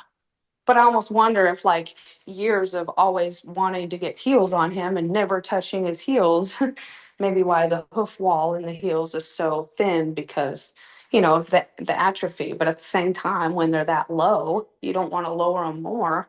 So that's why I was wondering, on Valor, like how you stimulated that area more without lowering it. Because with some horses, you just leave them, they grow, and then you're able to start trimming them because they're longer. Yeah. You don't have that issue quite as much. Like he definitely has the worst case of of that. How contracted is he in the back? Does he just have like that slit between his bulbs? I mean, I could show you a picture of last time, but I'm just thinking the more contracted they are, the longer it's going to take for this whole process to start. I mean, if you wanted to show, like Linda, I've sent you those pictures. So if you looked at the last picture of him, or I can just try to find it, it'll make it faster probably. But this picture was taken several months ago after I started this process. So I don't think I have. You know, I Well, think I just think you're being really hard on yourself too about how long you think it should take to start correcting. Yeah. It's probably correcting in minute stages because the foot is that deformed and you're just not being able to see it with your eye. But it's probably making very microscopic changes, which in the beginning, I think it is going to be very microscopic changes that you may not pick up without photos and really staring at it. And then as it improves, you'll start being able to see more improvement with your eye. uh-huh. And like I said, I went through this whole thing. My heels aren't growing. My heels aren't growing. The heel bulbs aren't lifting. The heel bulbs aren't lifting. But when I looked at my photos from a couple months apart, maybe 6 months apart, I could see that I had actually gained volume in his capsule in the back that I had no idea had happened. Okay. So I thought nothing was happening and I was just wasting my time. And I'm like, this is not working. And Linda's like, look at your pictures. Look at the volume of the capsule in the back. Has it improved? And I went, oh shit, it has. I never saw it with my eyes. Never. And we're all so critical about ourselves as well. Right. So here I am, all these months of doing all this, thinking nothing's happening, nothing's happening, nothing's happening. I am just a failure. And here I was, and I just couldn't see it. Yeah. Yeah. And the other thing, the wall, if the foot is really, the bulbs are rolled in and everything rolled in, the walls will be very thin because there is only a certain amount of tubules. So they're all kind of really thinly distributed because it was a pull inwards all the time. Okay, well, I sent you that last picture, Linda, and it was Okay. just maybe a week or so, a couple weeks, I can't remember, after I trimmed him. I mean, if you're seeing the frog move and you're starting to see changes in the hoof that you can actually identify as change, your frog moving back and stuff, it is changing. You're just not seeing it yet. I Yeah. guess I'm just frustrated because I'm not Yes. getting the I heel get growth. it. We're Like all the there. heel. Everyone's in the same boat. I want it to go faster. I want it to go faster. The more screwed up the hoof is, the longer it's going to take. Yeah. And he's 19. He's been like this since he was 2.5. So this is his Yeah. whole life, really. He's been lame since he was a baby. But Is I this mean, him? he'd be dead if it wasn't so. But I Whose mean, this hoof is is back in this? January. These pictures were taken in January, so This I is don't your have. hoof. Yes. Okay. So see that area that you think is seat of the corn Yeah. Well, is it's not. actually actually clear up uh is clear up is sidewall. Is where the sidewall is and and more where the end of the quarter is and not the true seat of the corn at all. And Mhm. um so you're not going to see, Yeah, that. when I did like almost find it, it's because like what you see there, I have dug out and opened Yeah. up. So, Yeah. And stuff. So see what I mean now? These feet, the whole back of that foot. Look how much his bulbs are curled in there. He's probably hasn't even got that heel buttress is probably still hidden in there somewhere, you mhm. know, and stuff. Uh, it's just amazing. Because look, see these little X's there, they're supposed to be clear out over here. I'm pretty sure Mhm. his heel buttresses are literally curled up in there, Yeah, yeah, you because know? I've taken them hooks off and I've trimmed out Yep. all that stuff back there, but that's just made what little hoof wall I have there kind of get more crumbly. So Yeah. Well, uh So literally his hoof buttress is completely gone. Yeah, gone. yeah, it's So inside there's of not his. even a nubbin at this point. So what you have is all sidewalk, which is Yeah. weak. Mm-hmm. Even that's been, the quote unquote false heel, even sidewall's been removed. So, I mean, it's going to take a long time yeah. for that to start shifting back and letting things open up and grow again. Yeah. You got to unbury shit. Yeah. Hey, look at how long I've been doing this since 2016 and trying to figure this all out, and my horse is not there yet. Okay. Uh so you should not feel bad like at all, you know. Uh because all this didn't happen overnight and it isn't going to come undone, except it's going to take a good year and a half for you to see some super progress here because this is the hardest part too is growing in that sidewall. Like on my horses, uh, let's see, be his right rear medial. Holy cow. That was the most trimmed out heel of all, and it has taken forever to get that to finally fill in, and it's not completely done, you know. So yeah, so don't feel bad. It'll all happen, and as it does, man, you're gonna learn stuff you're gonna share back with us. It's gonna help all of us too. So Yeah, yeah, and I sometimes wonder, I'm like, man, am I making it worse? Because I just sent a picture of where I started, okay, let me and see. after I moved to Alabama, now it had been rainy, so his foot was wet. But it wasn't until I found you that I was like, oh, okay, yeah, maybe the back is more bound, you know? Is this? Oh, No, no, this that's is. not it. I That's can not it. I was looking. I was going. Okay. go back to the untrimmed. So like when I came back to all this, like that's kind of what I was dealing with. I felt like I had more heel and soul, but as you can tell, like all that is false. Yeah. That was before I trimmed him. And so I took the picture. Now this is a couple weeks before that last picture we just looked at. Is this the last picture we just looked at? Yeah, except for a different angle, but yeah, that's it. So, but anyways, Well, I mean, wow. You know, his everything has curled in here, and like his heel buttress probably clear up in here. yeah. And see, he built You such know? a false version, Yeah. Yeah, and major. so You once I know? moved where it dried out, like all of a sudden Yeah. he, And he and became so here's the thing. sore.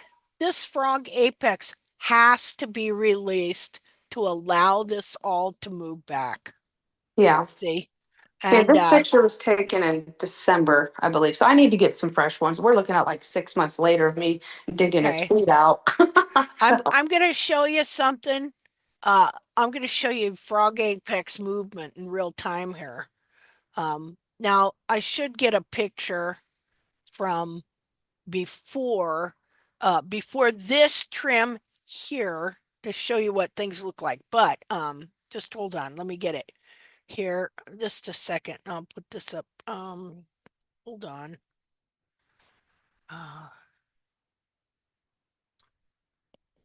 Okay. Okay, so this is same picture that we were looking at. This is yesterday. Okay. Now here's the thing. The wet, it's so wet. His periopal frog, everything is able to move.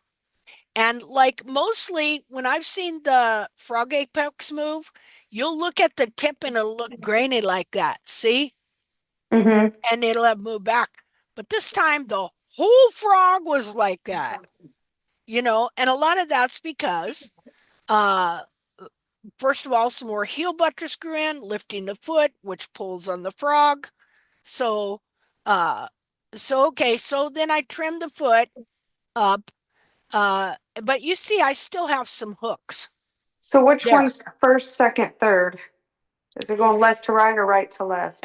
It goes first, second, third. This is all Okay. yesterday. Now Okay. look at this. Look at this apex. Okay, now look at it here. I trimmed some of it off. Okay, but now look over here. This apex has moved clear from here to here. Yeah, I see See that. that? Mm-hmm.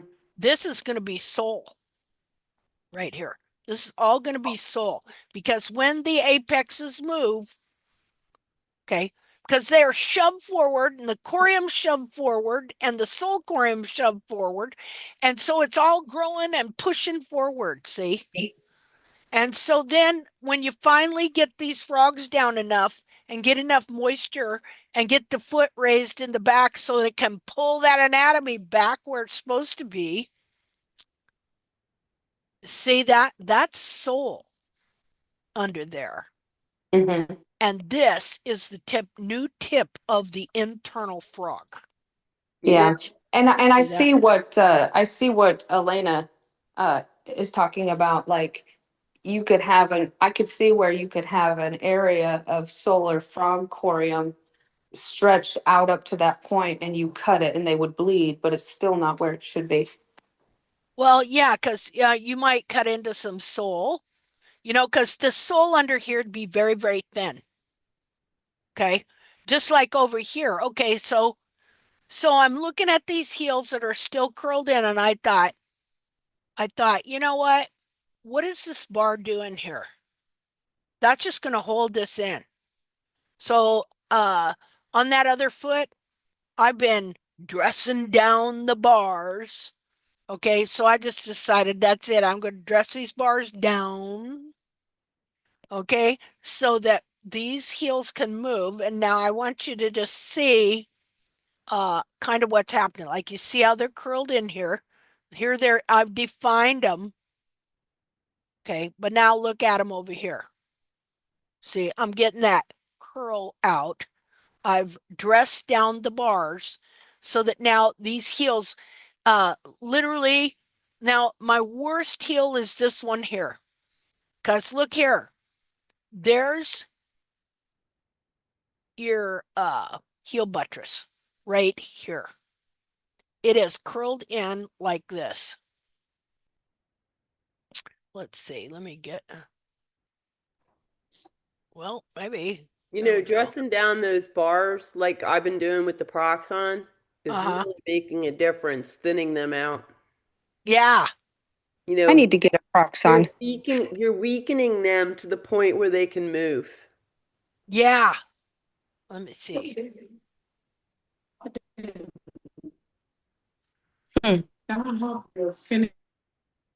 Okay, so here's the heel buttress. The whole wall curls around in like that.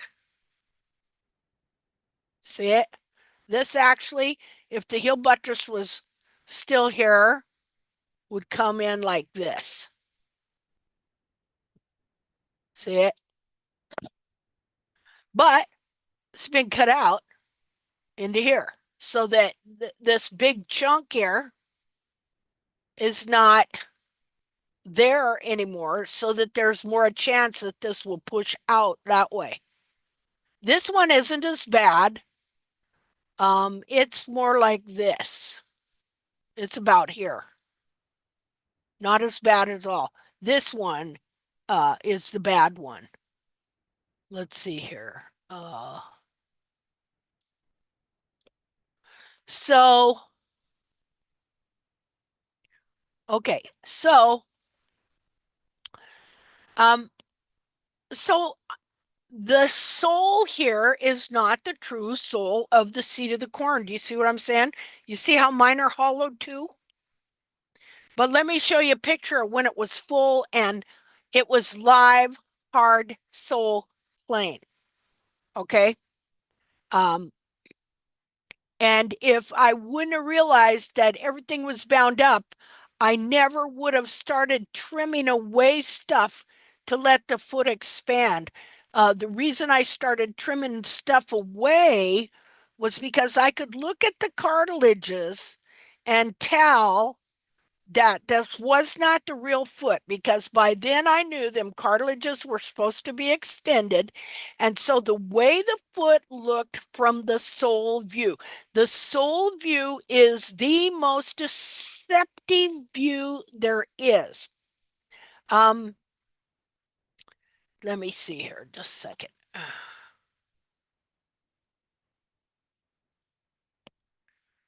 Let's hold on here. Oh, come on. What is the deal here? That the stupid computer does not want to show my pictures. Let me show you what I mean. It's pulling this crap on me. See there? God.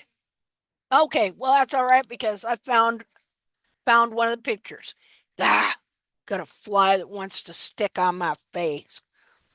Okay, so here we go. Share. Have you closed a bunch of screens recently? How many do you got open? Oh, that's probably what it is. Yeah, you think? Oh, duh. Okay. Duh. Okay. Well, yeah. I mean, I got Buku open here. Just a minute here. Thank you. Yeah, yeah. I got like 50 screens open here. Linda, why do you say the sole view is the most deceptive? Because it never tells you the truth. It can look just, well, I'll show you here, just a second here. Like, okay, like I could have a normal view, let's say on my pony. Let's say her feet were just perfect. I could have a sole view. And then as I'm trimming her, her foot is getting smaller, but it looks the same. But you don't know it because you're looking at the sole and it's so gradual. It's just getting smaller and smaller and smaller and smaller. And you're not looking at the rest of the foot. You know, the sole view can look the same on a bound foot as it looks on a normal large capsule foot that where the capsule fits correctly. It Not can if look you really, exactly not the same. once Huh? you understand though what is going on, then you can look at a sole view and see that it is truly not Yeah. correct. But you have to really know what you're looking at. I mean, Yeah. and if it's straight from the top, looking straight down, like not sighting down the hoof, but straight at it, you can look at a sole view and it could look normal and the hoof is foundered and they're rotated, Yep. you know. And then once you lay it on the ground and look at the side view, then you can be like, oh yeah, the whole capsule's, you know, rotated and shifted forward and the toe scoops, but you may not see that from a sole view. Yeah. Okay, just a second here. Okay, I reduced a bunch of pictures. Your Let's poor see if, computer is probably ready to have a stroke when you do this. yeah, I thought I heard some heavy breathing over here in the fan section. Let's see here. Where am I at? Okay. So share. Let's try this again. See if we can get some action. Okay. Close that. Just a second here.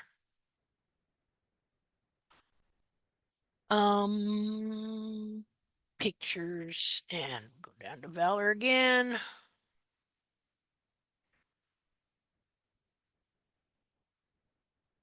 Yep, it worked. Well, almost. Still not wanting to, really.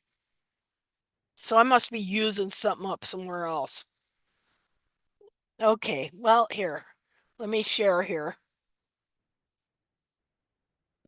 Okay, share.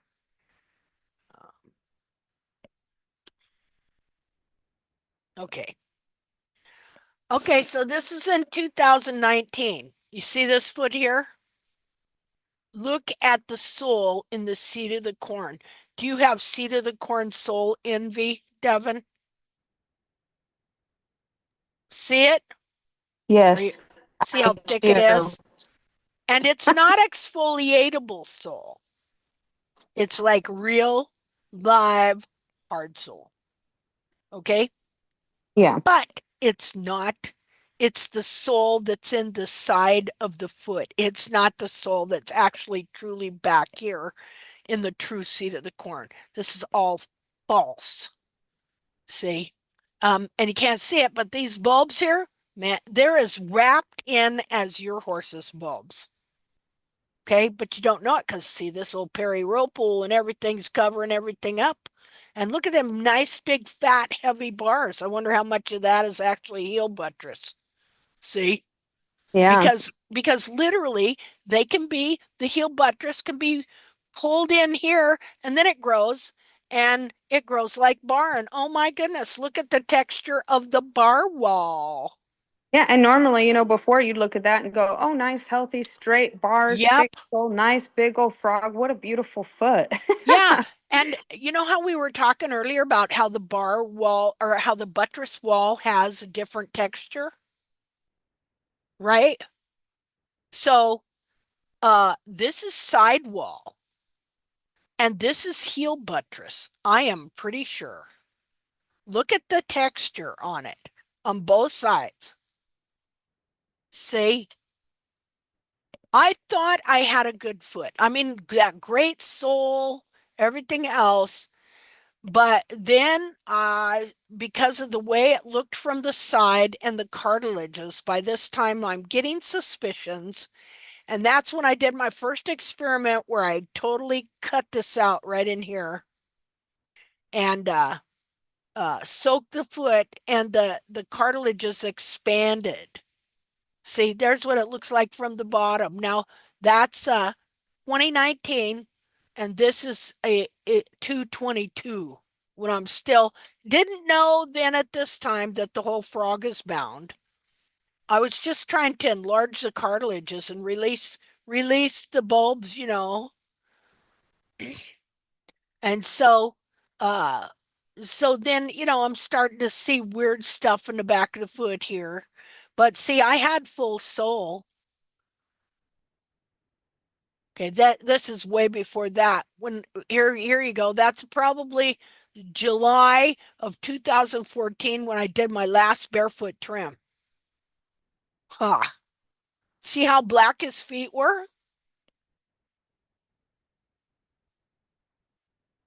See? Yeah, see, and it makes perfect sense. I mean, but you could see how people in the hoof world would look at the foot you just showed Hmm. and then look at what we're doing to our horses and think that, oh my God, they're doing like I could see why some people are saying it's surgery Yeah. and thinking that we're crazy because Yeah. it's a little bit massive. I don't think people are ready for it. But I mean, I've had great results even with my own horse. I mean, I guess one thing I can say is he is moving better. So Yeah. that's Well, good. see, that's good. You know, well, here's the other foot. Look how full the heel is. See, look at that sole. That's hard sole plain, by the way. Okay, the reason I'm emphasizing that is because you got, and not just a certain person, but there are a number of people who have taught you have to trim the foot to the hard sole plane. Well, you could trim here to eternity because this is all hard sole plane, good sole growing from further forward in the foot because the heel buttress has been wrapped around up in here and is growing like the bar. Now, see, I couldn't figure out why I had such good, thick, heavy-duty bars. Well, because it's heel buttress. So you ask, well, how can that be? Well, here, look at this. Just a second here. And of course, let's see, pictures. Just a second here, if I can find. Well, crying out loud, nothing wants to show its face. Um,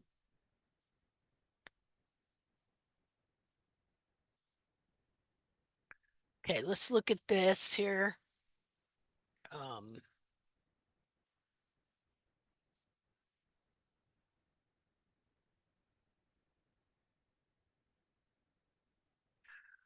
Okay, so, let's look at this.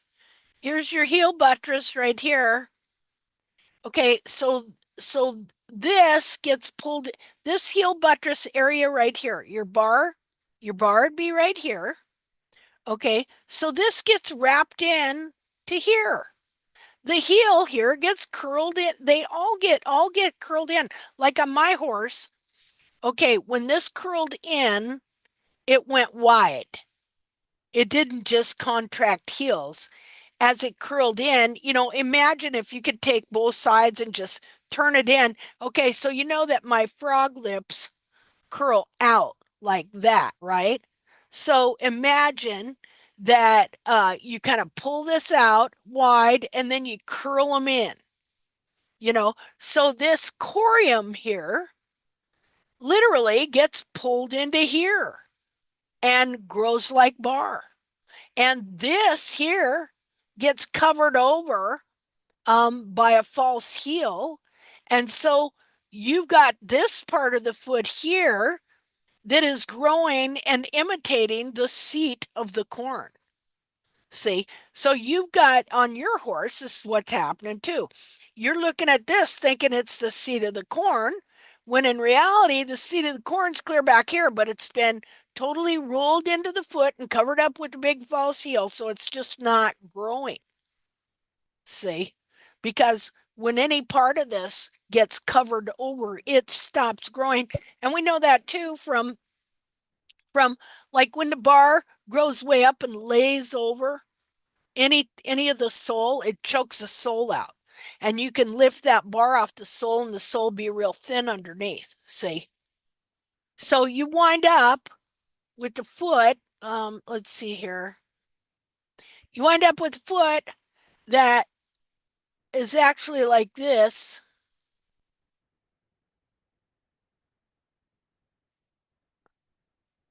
And you're looking at this as the seat of the corn or something in here, see?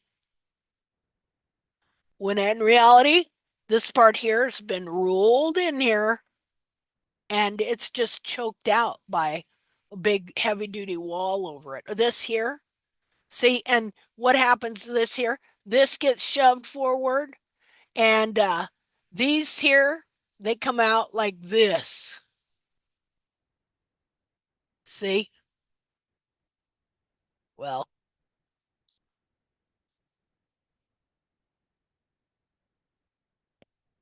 and so your foot winds up being this big instead of the way it's supposed to be. So see, it's worse than brain surgery and rocket science. Who'd have guessed? Who'd have thought, huh? And we couldn't have known if it weren't for the fact that we take zillions and trillions of pictures and we're obsessive compulsive. I mean, anybody can sit here and for 4 or 5 hours at a whack, and listen to this stuff. You got to know that we've been called. This is a calling. Okay, it's not. It's a calling. I mean, we've been called to straighten this mess out, people. See, and help these poor, poor, poor horses. This wonderful servant, friend, and companion to mankind. What's going on? because these stupid yahoos and 1700s. Hopefully it'll come to an end before Jesus comes back. Guarantee you, he'll put an end to it. Okay. All right. So, Is that helping you, Devin, what she's doing? are you still here? She's at work. I am. I'm gonna have to. There's some things where I've asked a question and somebody's talked to me, and I'm like, dang it, and I'm like, I'll have to Okay. come back. I have a slow time, but I am working, so I'll watch it. So just go ahead. Okay. I'm listening here and there. Let's see. So you got to remember all this is movable and can contort and compress. And the way it moves is it twists around and up in that way. It's all one big sock. It's like a sock that gets worn. That you ever had a sock that once keeps slipping down in your shoe? Kind of like that. Only this all gets pulled in this way. And that's why you get these funky bars or get these big heavy bars sometimes. And it's just, I don't know. So all this is movable and it can all be twisted and curled in like a scroll. Okay. So. And you got to remember when the sidewalls are when it's that contracted and the sidewalls have taken over the job of the quote unquote buttress, they're not nearly as strong as a buttress, so they're just going to keep crumbling because they were not designed to do that job. Yeah. Yeah. That's right.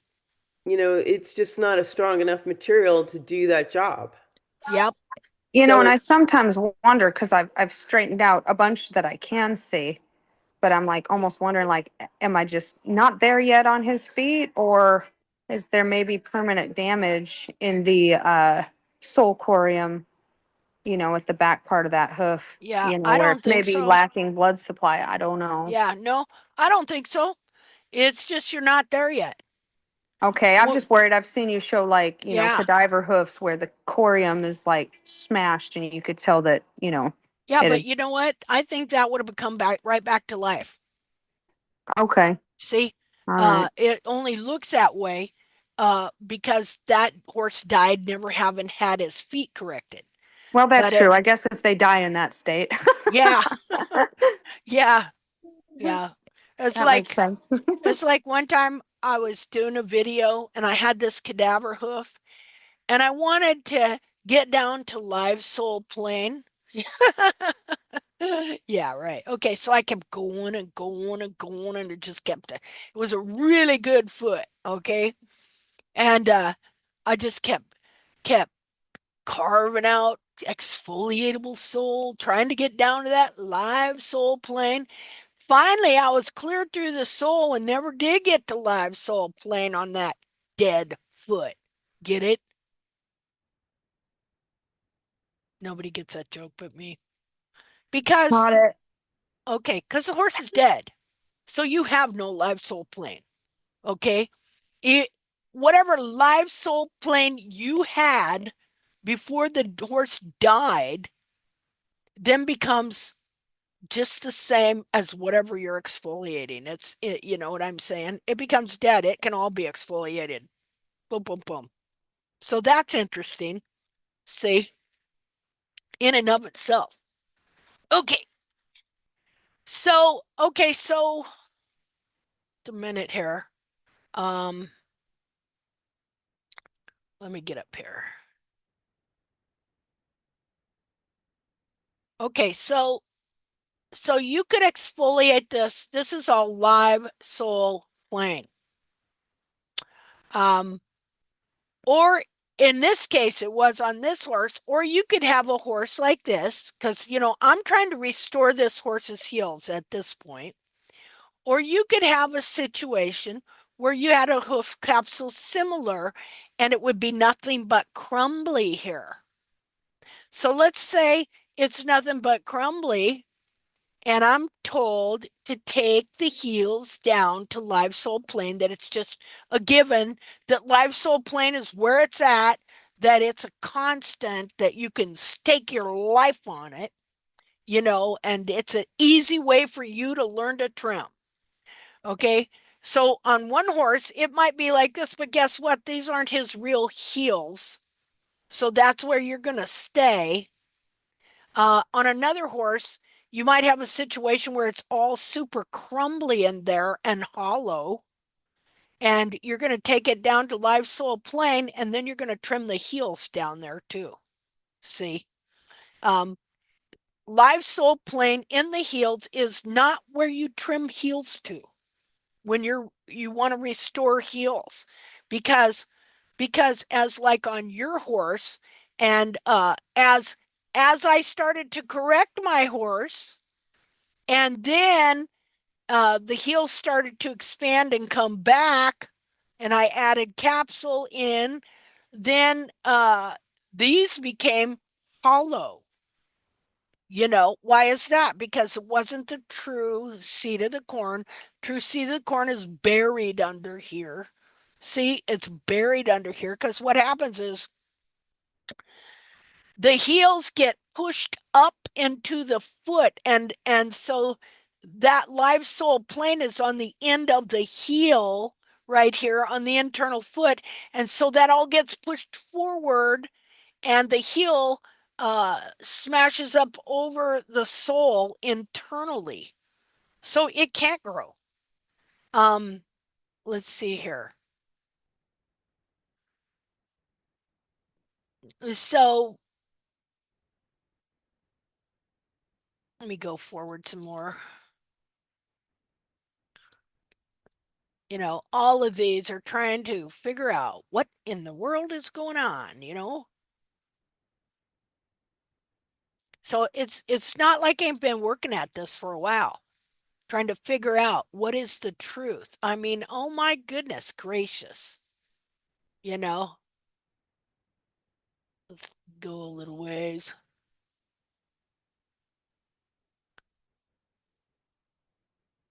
There's Bracy Clark's foot. And this horse, her frog was pulled under here. This part of the frog, in reality, went up here. You see how that fits right up there? And had bulbs pulled underneath, but he didn't know it because he'd never seen a true wild foot. And you know how it is when you take a hoof capsule off a distorted inner foot. Well, the foot is going to be in the same shape as the capsule you took it off of, so you don't know that that's not the true natural foot. See? But anyway, okay. So, okay, and see, look at this version of my horses. He's 20 here. Okay, so look at the nice heavy bars, got pretty good sole here, but it's starting to get hollow because his heels are expanding and his foot is unwrapping. And it's going to eventually open up to where the real sole is. Okay, well, let me get out of there. So,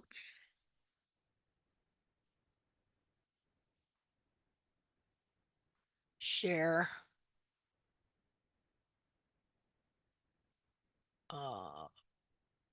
I'm lost. Hold on.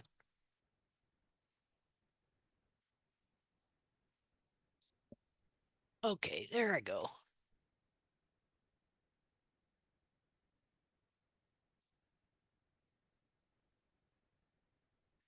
Okay, so this is interesting. Okay, look at the back. You can see the back of my frog is coming further back. This frog keeps coming back to where eventually this part of it will be between the bulbs right here. Now, I just want you to see this. This is where the apex was.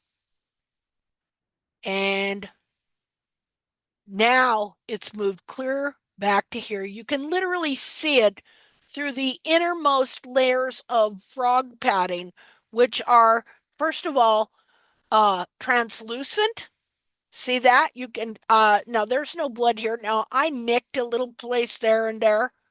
Um, but he didn't even know it, and he obviously didn't bleed to death. All right. And he's in a very soft pasture. He is not being abused at all. And 3 or 4 days I'll come back and he'll have almost a full frog. So that frog, due to how I trim the frogs, is able to move back. Here's the thing. This part of the frog here. Now, we looked at pictures where you saw that my frog lips were way more curved. They're starting to straighten out here.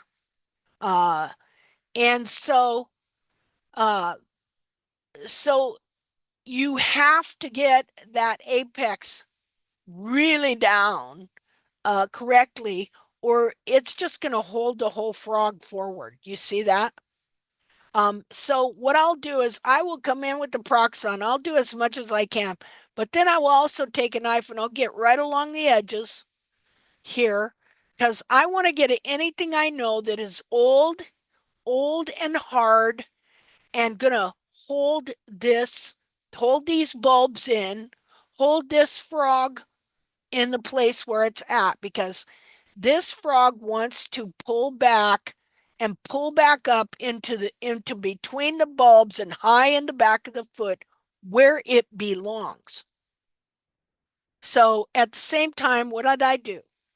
I decided I'm going to dress down the bars and get them off this sole here. They're not supposed to be on there anyway. Um, See this here? Okay, well, that's not my true seat of the corn yet, not fully, because my heel buttress is pulled into here. So this wall is over the true seat of the corn right here. So I just decided, what the heck? I'm going to do several things. I'm going to really clean up this hook. I'm going to get this bar down so it cannot hold on. Look at how could this is what I thought. My heel buttress is right here. It needs to be over here. If I got this chunk of bar here, how can this, which is curled in here, ever move out like this? It can't. So I just super dressed down the bars here.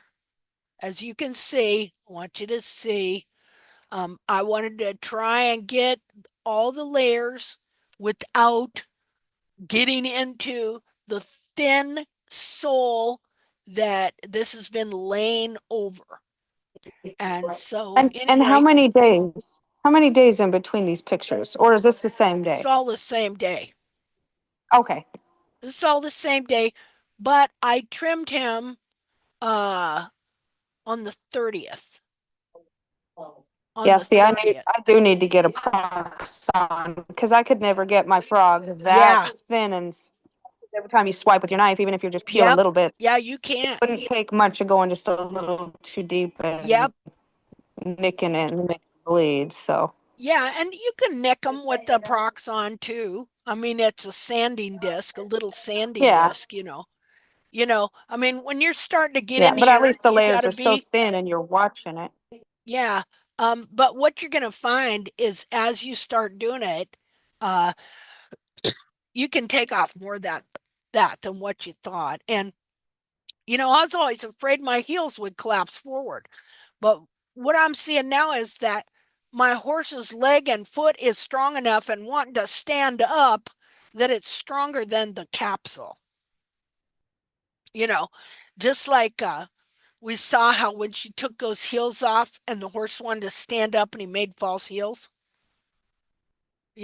So, but here, because the horse has height, um, then, you know, uh, it's not as far as I know, I haven't had any problems with heels going forward.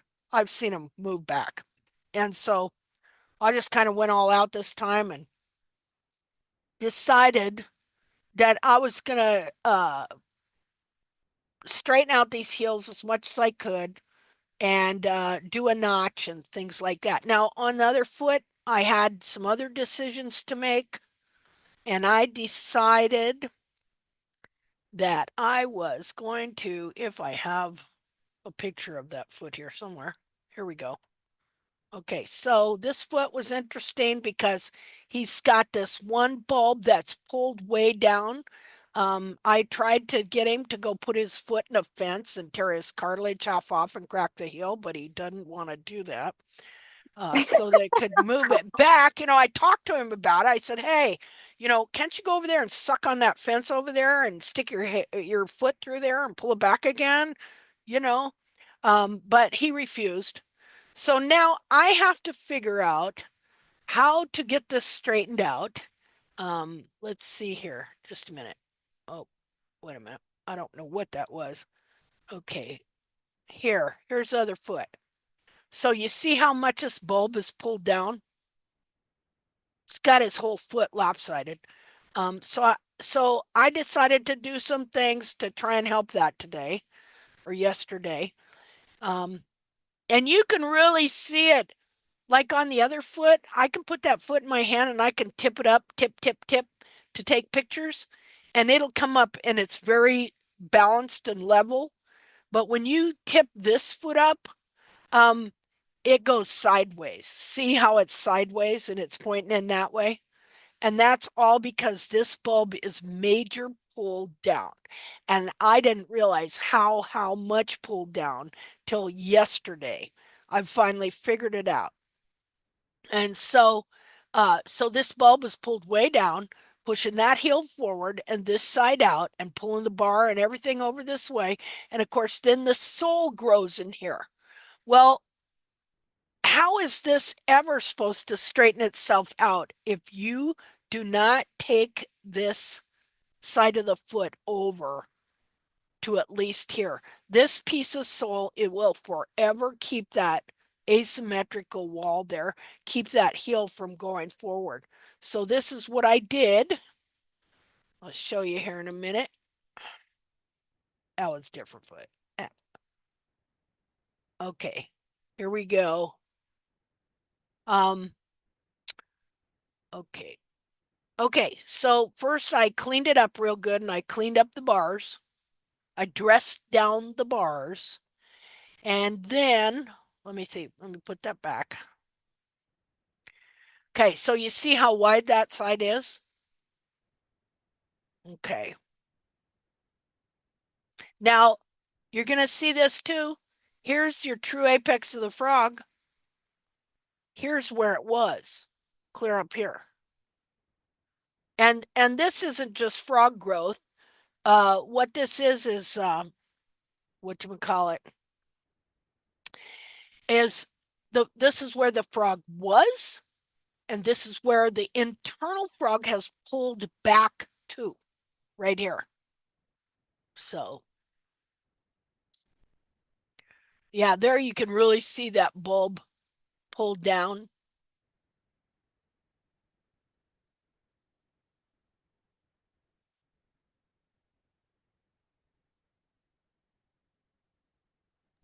Can you go back to where you can see the fur, please? Right There. there? Yeah, if you move your mouse to hit the lateral side, you'll see it's back towards your hand. Yeah. You'll see it bulges out there also. Yeah. Yeah, it does, doesn't it? Yeah, that's been driving me nuts. Did you take a picture of this foot standing on the ground from the back?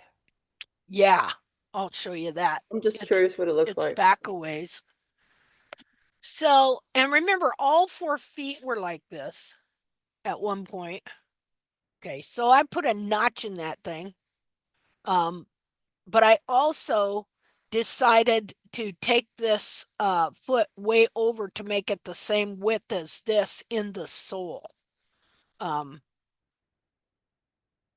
See there? Oh no. Okay, so see how now, see with the sole out here. Okay, how could this heel ever pull back if it even had a chance to? So I decided to just do that. Gosh, I got a fly that just wants to love on me. So we'll see if it works. So there's my major notch that I wound up making to see if I can pull this heel back and that wall in. So we will see. And this is, I did another notch on the other foot.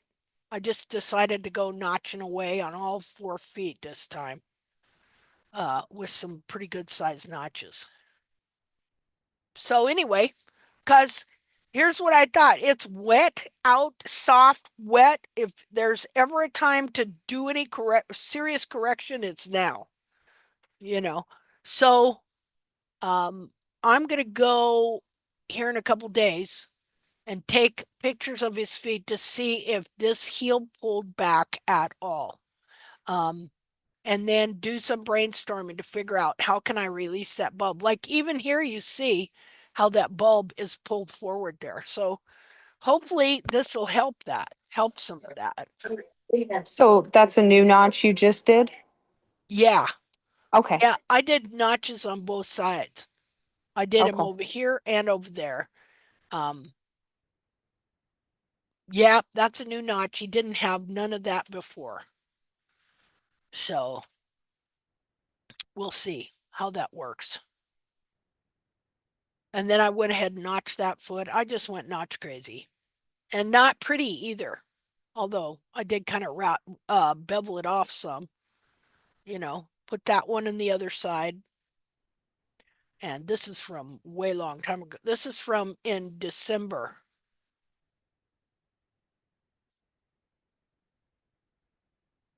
Okay. Anyway, this is where I'm at with my horse, people. In the tact research group. Now, in case somebody wonders where the name tact came from, I never named this thing. What happened was I just always assumed that what they were teaching me back when I was butchering my horse, really butchering my horse, not just doing corrective and restorative trimming like now, okay, but when they were totally trimming the heels out, I assumed that what I was doing was anatomically correct and that what they were teaching was anatomically correct. Okay, I thought I was doing the anatomically correct trim because shouldn't all the experts know that and shouldn't all their advice lead you to there? And so then in 2017, I think it was 2017 when I decided to do a webinar, free webinar, unheard of. Um, uh, I just happened to be messing around and I thought, okay, so this is the anatomically correct trim. At first I just had anatomically correct trim, so ACT, and then I thought, oh, wait a minute, let's put a T on it. Oh, the anatomically correct trim. This is all I've been looking for all my days here. I didn't think that's too much to ask for. And then I got thinking about all the different things I found that they teach on anatomy. They're totally off in La La Land, And I thought, okay, so this is the anatomically correct trim. And then I seen it, THAT. I went, well, that's handy. That's handy. Had some farrier tell me I didn't have a right to use that term. Thought that was funny as heck. But see, it was never a thing to be named. It was never a thing to be marketed or to draw followers, or anything like that. It's just that's what I was looking for. Like I did a series called The True Foot of the Horse, which I didn't know what I know then, what I know now. So that, at that time I was still trimming the heels out, but I'd found out a lot of things that weren't true and had searched for the truth and thought I'd found some truth. Like with the sole, sorry, cut and dried. I got it on the sole, man. And so um that's all this is. This is not a gimmick. There is no gimmick here that's going to make it easy for you to trim. Sorry. No merchandising, ain't selling t-shirts and hats. Well, some of our gals are over there in Germany, and that's awesome. I love that. But this has never been about getting followers, making money, getting attention. Okay? It's all about fixing my own horse and then seeing the devastation that these false doctrines have caused and trying to do something and get somewhere to eventually, the truth gets slow out the gate, but it's out. And people are going to find, in all these things, hey, I wish somebody would come along. Look, I wish somebody would come along who had the truth about these things. And I wish they're a marketing genius and they just get everybody following them and they just, they're making money hand over fist and they're just doing wonderful and they're just going around the world and back and everybody's hearing it and, they come up with it and didn't even get it from me, or even if they got it from me and they got the whole shebang instead of just taking a little part, you know, wanting to run off and be a star. Okay. I wish with all my heart that someone would do that or had done that or had done these experiments and found these things and come to these conclusions. But that is not what is happening. I have seen the lie. Now, these people don't know they're lying. Well, they might start to, and it makes you wonder, would they change? Or would they just keep going? See, because once people charge you, write a book, do all this stuff, it makes them real hard for them to recant, you know? And so I wish somebody would, because I'd be plumb more than happy to never, ever do one of these hoof chats ever again or take another picture, you know? I'd be plumb happy. Um, uh, because this is beyond, I don't know how to say it. This is beyond uh you just can't let, when you see something so horrible happening, if you have something that you can maybe do something to help people to stop suffering, you have to do it. It's not about followers, attention, money, none of that. Okay? It's about what's doing the right thing to alleviate suffering, especially on this animal that has been our servant and our companion and our friend and our helper, our helpmeet. This animal is a helpmeet. Did you know that?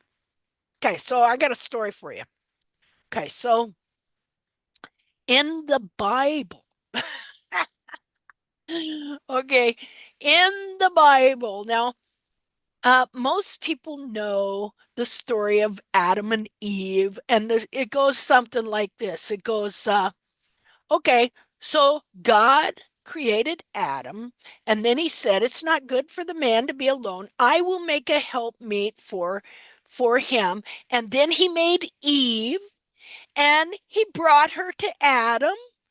Okay, and it wasn't happily ever after exactly. Okay, but that's the story. It's not that correct? Can I get anybody heard that story? Oh yeah. Okay. Okay, but that's not how the story went, people. I'm going to show you how the story went. And you're going to be very surprised at this. Okay, now if you don't believe in God, whatever, you don't believe in the Bible, that that's not the point. The point is that is a book. It does exist. It is a story. It does say certain things. That's all this is about. This is not about trying to proselytize you, or evangelize you or nothing like that. I just want to show you something about the horse. Okay. So I'm going to show you this little thing here. Just a minute here. Got to figure out where I'm at and where I'm going. Hold on. Got to get this place. Show you something that, well, I'm sure somebody at some point has seen it. But this also goes with what I tell you about what a false teaching is, what a false doctrine is. Okay, how you can be led to believe something and you believe it your whole life in hoof care. These farriers are pretty darn convinced they know what they're talking about, aren't they? How you can believe something your whole life and come to find out that ain't the way it is. It ain't necessarily so. So, I'll show you this deal here.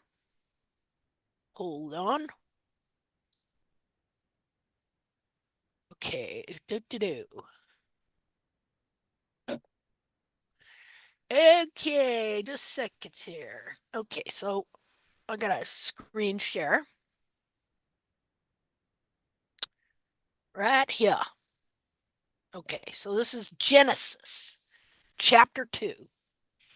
And we're going to where is it? Okay. Verse 7. And the Lord God formed man of the dust of the ground and breathed into his nostrils the breath of life, and man became a living soul. And the Lord God planted a garden eastward in Eden, and there he put the man that he had formed. And out of the ground, the Lord God made to grow every tree that was pleasant for sight, good for food, blah, blah, blah. Okay, so we're going to skip ahead here. 15. And the Lord God took the man and he put him in the Garden of Eden to dress it and to keep it. Oh, made him a gardener. And the Lord God commanded the man, saying, of every tree of the garden you may freely eat, but of the tree of knowledge of good and evil, that thou shalt not eat of it, for then the day you eat thereof you shall surely die. And the Lord God said, here we go, it is not good that the man should be alone. I will make a helpmeet for him. Okay, and then he went and he made Eve, right? That's what everybody has heard. Well, let's see. Is that the truth? No, what's it say next? And out of the ground, the Lord God formed every beast of the field and every fowl of the air and brought them unto Adam to see what he would call them. And whatsoever Adam called every living creature, that was the name thereof. Are you kidding me? Where's Eve? I thought he made Eve next. Is not that the story? No, no, no, that's not the story. So Adam gives names to all cattle, and don't think a horse wasn't there, people. Okay? A horse, in fact, uh, horses, one of the main animals in the very last book of the Bible, the book of Revelation, is the horse. Yeah. Jesus and the angels and all that, they all ride horses. Okay, so he says, and Adam gave names to all the cattle and the fowl of the air and every beast of the field, but for Adam there was not found a help meet for him. So none of these things that God made, regardless of their service and friendship and everything else, were quite the exact thing that Adam needed for companionship. Because I'm going to tell you right now, woman was made for companionship, not primarily to have babies. So it says, and the Lord God caused a deep sleep to fall upon Adam, and he slept, and he took one of his ribs, and he closed up the flesh instead thereof. In the original text, it says the nether region, closed up the flesh below, and the rib which the Lord God had taken from man, he made a woman and brought her unto the man. And Adam said, This is now bone of my bones and flesh of my flesh. She shall be called woman because she was taken out of man. Okay, so that's pretty interesting. And the point I want to make is look at the place the horse, the dog, the cow, the goose, the whatever you name it, all domestic animals that serve us so well, how they were actually made in between the time that God created man and then took part of whatever Adam was out and made a woman. This is the part that the animals played. They were companions, they were servants, they were helpers. And this is what a horse is. He is our helper, he is our companion, he has been our loyal servant. And so we owe him. He came before we did, ladies. Okay. God had to create us, so somebody be there to feed him, I guess. Ah, I don't know if you get that joke, but have you ever noticed how we usually take care of the animals mostly? Oh, Yes. okay, you've noticed that, huh?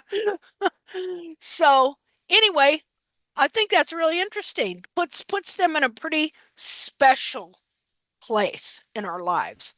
It's interesting that there is only one statement in the Bible. Well, there's a couple different ones, like Jesus said, if your mule or your ass falls into a ditch, even on the Sabbath day, aren't you going to reach down and get him out? Yeah, okay, but there's only one verse in the Bible that really talks about animal welfare, which is a wise man regards the life of his beast, but the tender mercies of the wicked are cruel. A wise man looks at his animal. He doesn't just look at the fact that, oh, it needs food, I'll throw it some. He looks at the overall environment for that animal and whatever it is in the nature of that animal that makes that animal what it is. And that, have you ever noticed animals have different natures? Like a horse has a different nature than a dog than a cat than a chicken than a duck. You see, they have different natures innate that they are born with. And so when we take care of our animals, like I want my horse to have a good environment. I want him to have some pasture. I want him to have some things that make him happy. Well, a wise person does that. They look around and they try and improve the environment for their animal. They try and understand the nature of their animal and then do things that will help that animal be happy. Because these animals, they do have emotions. They do have they think, you know. You know what my horses started doing? Because it got so wet here. All right, so Pony has a kind of a pen, and then she's got the part of the barn that has the cement floor. Okay, so it never gets it's pretty firm, but if it gets wet, she's up out of the wet. But his side of the barn, it usually stays dry. But because of all the rain, it has gotten really, really, really muddy. So whenever I open up the gate to let her out in the field for a couple hours a day, first of all, he thinks she's getting fed something he's not getting, right? So he'll go over there and eat whatever food she's got, you know? Well, after it got really muddy, I went out there one morning and I'm like, he's in her pen. And I'm like, what are you doing in there? How did you get in there? Well, I figured it out. I've got this, I don't know if you call it horse wire or what. It's a woven wire. It's got very small squares. And I've got these fence posts up, and then I've got this woven wire around there. And it doesn't have to be super, sturdy or anything. It's just keep ponying. Well, he's figured out that he's big enough. He can just push it over and walk over it and get in her pen. And now he's done that like twice, you know. He's so smart, this horse. These animals have so much more going for them than we even realize. But anyway, I just wanted to share that about see, this is about doing what's right. That's all. It's about doing what's right. These animals are a treasure for us, and we have to treat them as well as we can. And when you have systemic animal abuse taking place in the veterinary and hoof care world, um, I'll tell you, sometimes I kind of feel very disheartened and want to give up. Because as I have, with every truth I find, somebody comes along making it worse. Somebody comes along just with just a little bit better marketing, a little more gift to gab, and a little more BS to lead people down a path that's going to lead them right back to the same place they came out of. And so the whole time I've been seeing this happen, that and see here I thought, wow, yeah, okay, this is great, we're all headed toward the same place, we're looking for the truth. But that is not how it turned out, because as I started seeing more truths, I started seeing more people that I guess wanted more followers, you know come up with worse and worse and worse ideas that lead people just back into the same spot. But that's why I say the truth may be slow in getting out the gate, but I am believing and praying that eventually it's the truth that will win out in this situation. But you got to remember too, I don't know if any of you follow the big lick thing. There's this horse animal welfare group, and so they go and they protest against these big lick people. Here's a situation where blatant animal abuse has taken place, and it is just accepted. They're in Tennessee. The governor goes to the shows, and they got horses standing there with chains on their legs, and I mean it's pretty awful. They had a situation recently where they were protesting and videoing. What is it? It's horse welfare or something. Anyway, it's a group. They've been working to try and get rid of the big lick for a while. Why can't they just have those beautiful horses in normal feet doing normal gaits, right?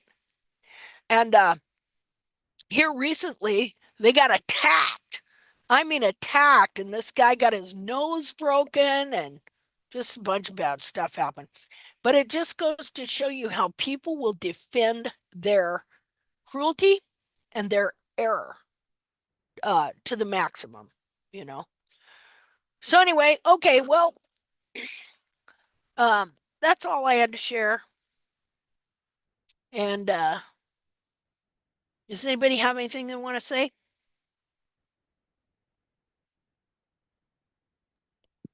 That horses are magical, and I'm really glad you acknowledged that. And I think, yeah, we're so lucky. Aren't we? And we luckier than most that we have the privilege to have them. It's a privilege. So, okay, guys. Well, Rachel, I'm going to be looking to come visit you here in a week or so. We'll get together more on that. Um, Yep, and sounds good. Okay, all right. Well, y'all be good. Happy trimming this week. And I'm pretty excited about what I'm seeing taking place in my horse's feet.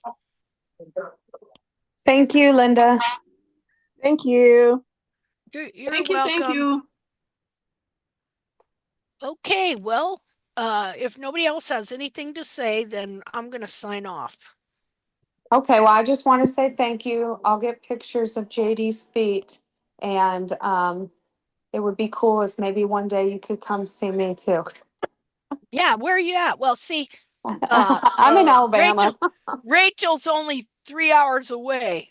Oh yeah, see, I'm a couple states away. I'd have to make it. That's just 2 trips to town for me, so that's not too bad. Yeah, no, I was teasing, but it sure would be cool. Yeah, I wish I could. I just like take off and travel around and see people and help them learn to trim and stuff like that. You know, Yeah. Well, Minnesota's maybe very nice this time of year. Yeah, Minnesota.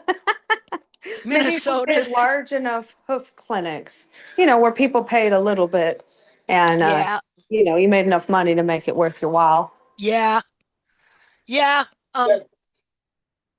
Yeah, I would love to just be able to go around and visit people, you know, and Yeah. stuff. Okay, folks. Well, we will be talking at you next week. All right. Bye, Linda. Thank you. Okay, bye. You're Bye-bye. all the Thank you. best.